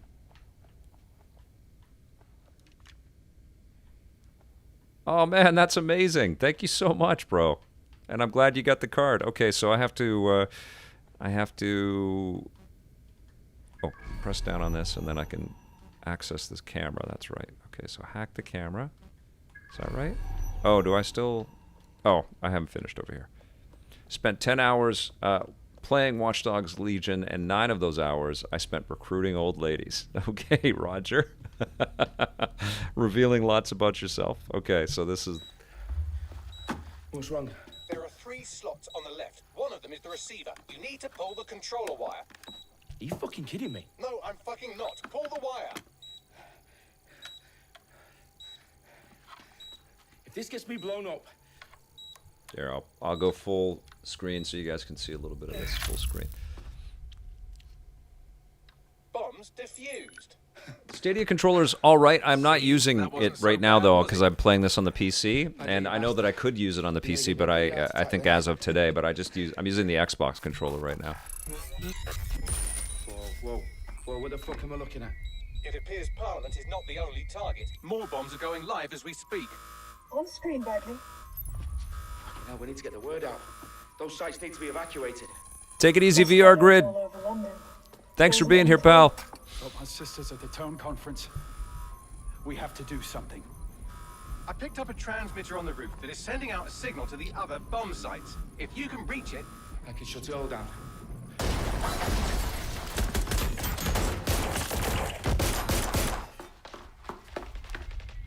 Sabine! Fuck! Dalton, we're breached! Go! The roof!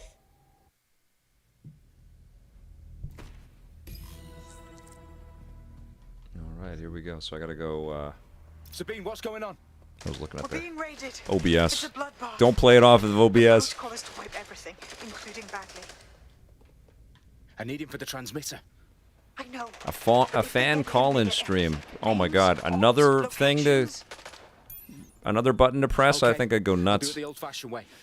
Wipe him. yes, wipe me. Do it, Sabine, and get the hell out of there. Fuck. Ah, good night, Megatech body. Good to see you. Okay. Thanks for being here. Bagley's down. You're on your own. Dalton, if this goes... Here we go. It won't. I'll see you at the rally point. I promise. Good luck.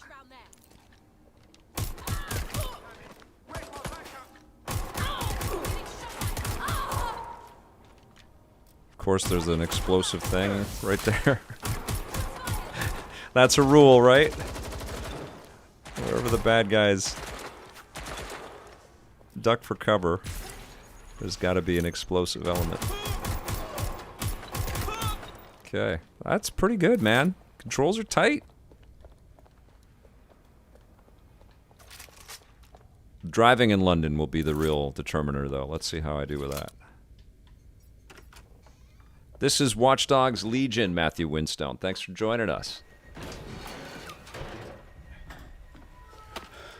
Where are you?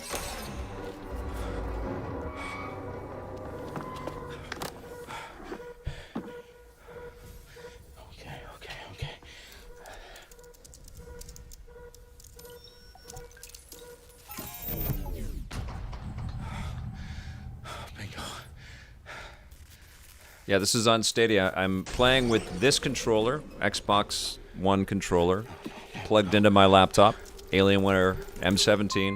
This is streaming right off of the Chrome browser. This is the beginning of the game, Leaf Fan B. It does look incredible, doesn't it, Kashimoto? It's a really cool game. The fuck are you? Oh, you still think you're here to save London? I'm afraid that's not going to happen. You're here to help us with some important I haven't put anything on Reddit.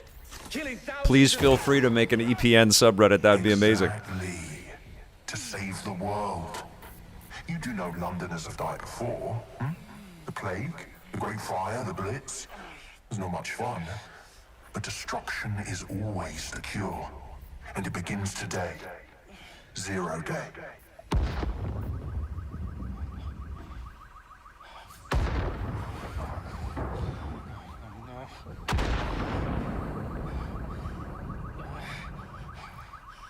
It's time for a hard reset. Oh my god.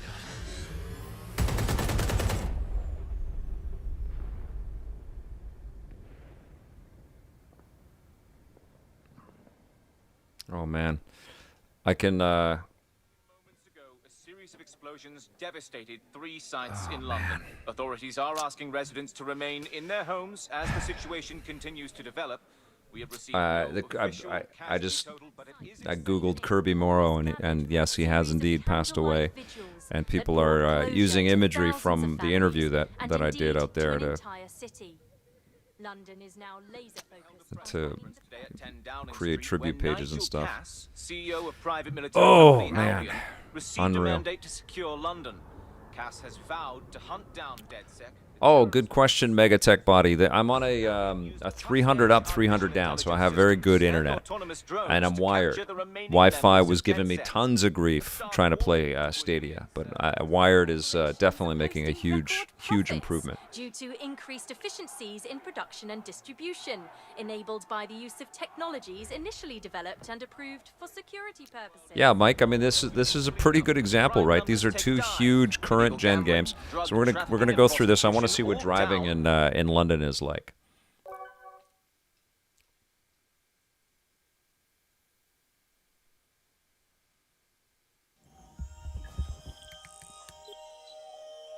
I need to assemble a team, but I can't reboot DedSec alone. Let me break into London CTOS and see who's available. Yeah.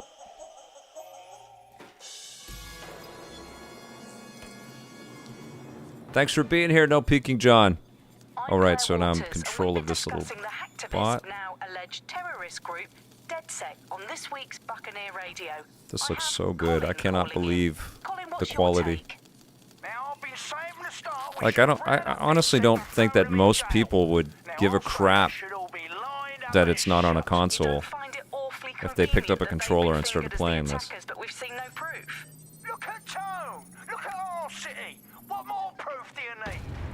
Colin McDonald, yes, on that.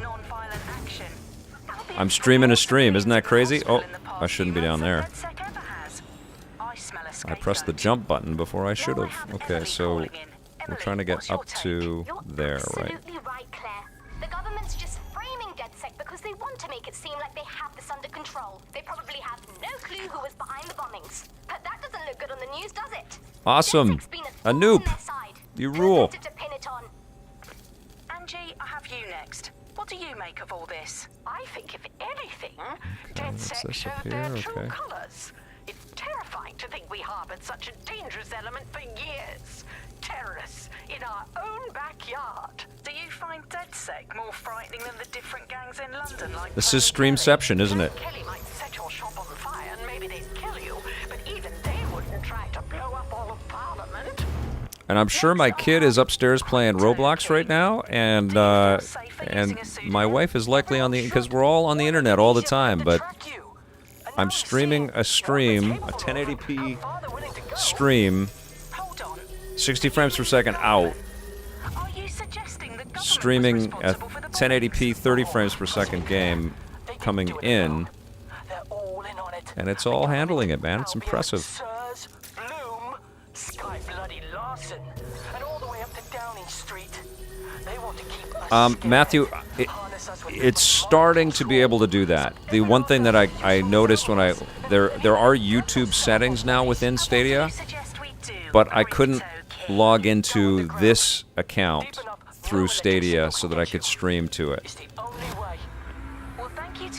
I would have had to have created a new account, which is nuts. Question for those of us who don't have kids: what is Roblox, my friend? Oh, Roblox it's Roblox. It's like a Minecraft kind of. It's a massive game. Tommy did a sound that was liberally borrowed, in quotes, by creators in Roblox, called the oof sound. And he just won a, so I'm picking my first operative here. Let's see. He just won a case, and so now it's a licensed piece of audio within the game. But it's a massive game that allows you to, I'll be this guy, who allows you to play games that people create, simplistic games, but you can also create your own games and then upload. 2005, cool year. She knows all about Tommy's oof sound, and she, every time she hears it, she says, "That's Tommy's sound." Join the subreddit. We can make Vic memes. Yes, please make Vic memes. Wow, this looks really freaking good.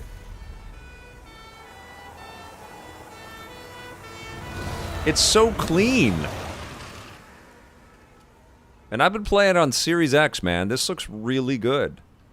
Okay, we can jump into this car and go for a drive, right? Glad to see you're alive. If you're still committed to the cause, DedSec needs you. I'll send Let's you see the how coordinates driving to our handles. last safe house. Meet me there.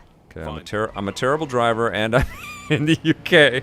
I'm a menace on the road. Oh no!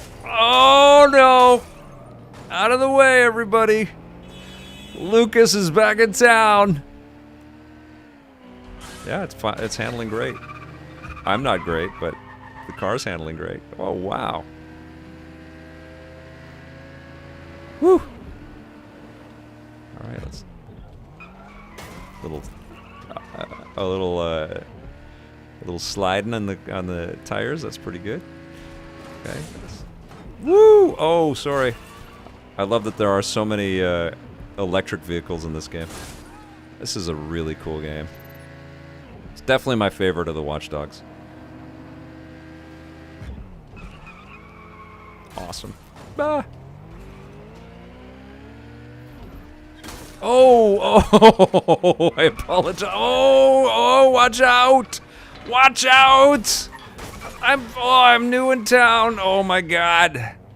I am so sorry. Oh, pardon me. Ouch. Oh my God. I just know, like, pedal to the metal or stop or hit a tree. Those are the speeds. Sorry, pardon. Oh my God. Those are the speeds that I know in these open world games. Pedal to the metal. Smash into a tree. Dead stop. Ah, apologies. Pardon me. Might be some cops after me here in a second. I'm being detected. It's all good. I'm gonna make it to my... I've just murdered so many people on the way here. No sign. He got away. All is good. All right, let's see if I can get in here and it... Where did he go? He's gone. Yeah, just going to the pub. They can't find me. I downloaded a patch to your optics so you can access our security system. It's set up so that I can't just let someone who isn't DedSec in. You'll have to do the manual override. Secret passages and hidden bases. Oh, I fucking missed this shite. Everybody swears in this game, too. A lot of swearing. So, should I start a driving school, you guys? Oh my God.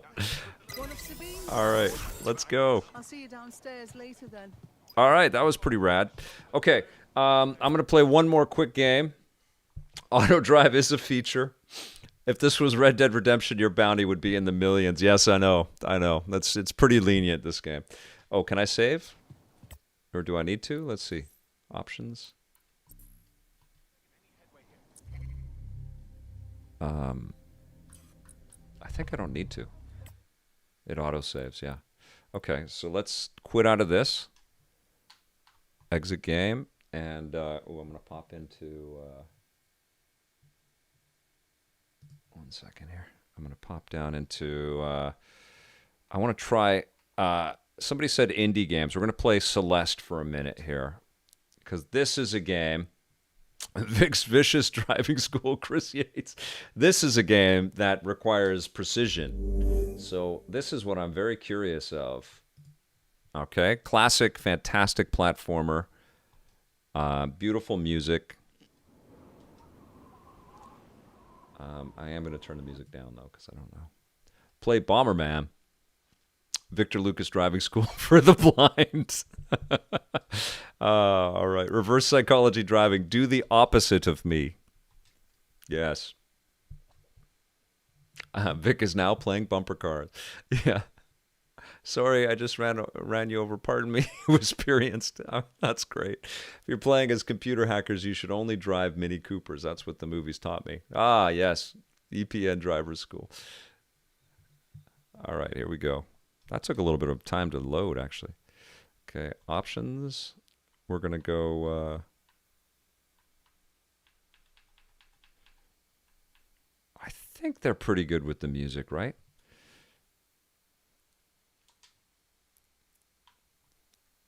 Okay, here we go. So this is an amazing game.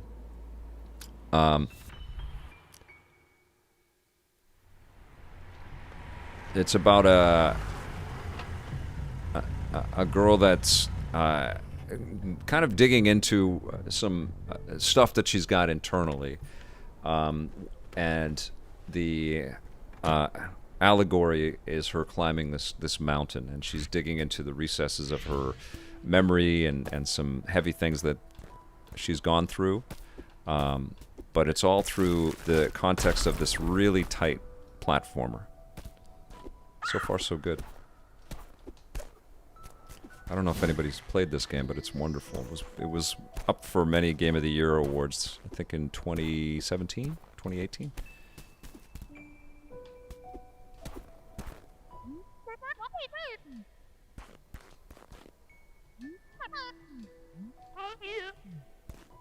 So let's see.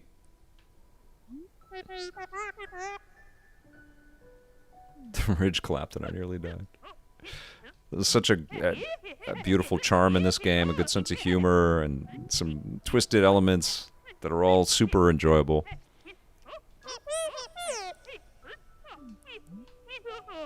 Suit yourself. But you should know Celeste Mountain is a strange place.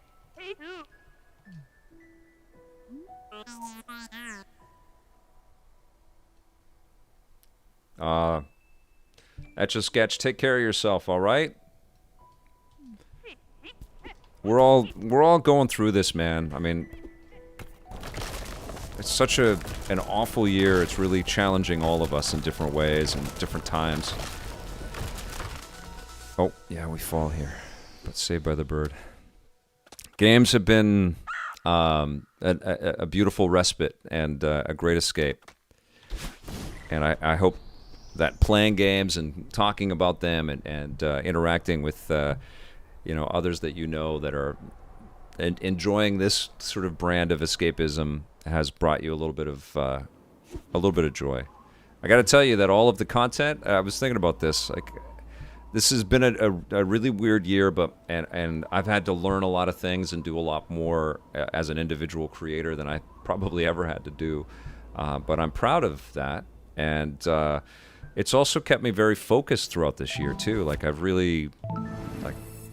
always had a deadline, so my life hasn't changed all that much other than the way that I make all of this. I'm still just talking and reporting on all this stuff and interviewing the people that make them, and it's been I think it's been good for me to have this, but it's also well, I know it has been good for me to be doing this, but it's also been a way for me to not get too, I guess, caught up in all of it, you know? I do obsess about it. I'm a media, you know, junkie, and so I read all the news, and I'm very concerned about all of it, what's happening out there. Trying to always sort of, you know, analyze my mental well-being. How do I get up there? But it's hard. It's hard. There's no question. This has been a hard year, and there's been like bad news again and again and again. Oh. Okay, I'm terrible at this game, and it's gonna take me a while to get used to it. Okay, so what? Oh, it's X. Okay, here we go. All right. Okay. All right. So this is the straightforward stuff. There was a way to get to that strawberry, but I don't remember how. Oh, I keep pressing the wrong button. There we go. Oh, it's L to go up. Okay. Feels all right. Yes. Oh, no. Okay. No! No, it's X to zip and L to climb. There we go. All right. This is playable. Maybe I would prefer to play this on the Switch, but this is still playable. What the heck? How do I do this? Is there a double jump? Oh, I can... Yes. Oh, neat. Okay, so I can boost in any direction. Okay. Oh, my goodness. Okay, get up there. That was fast. I want that flying strawberry. Didn't know I would say that today. Okay. No.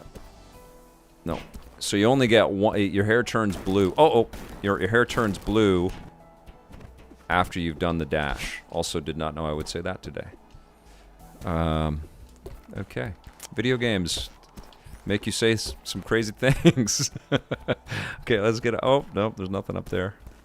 You only have a little bit of ability to climb. Guys, I'm very impressed. This is not an easy game to stream, I would imagine.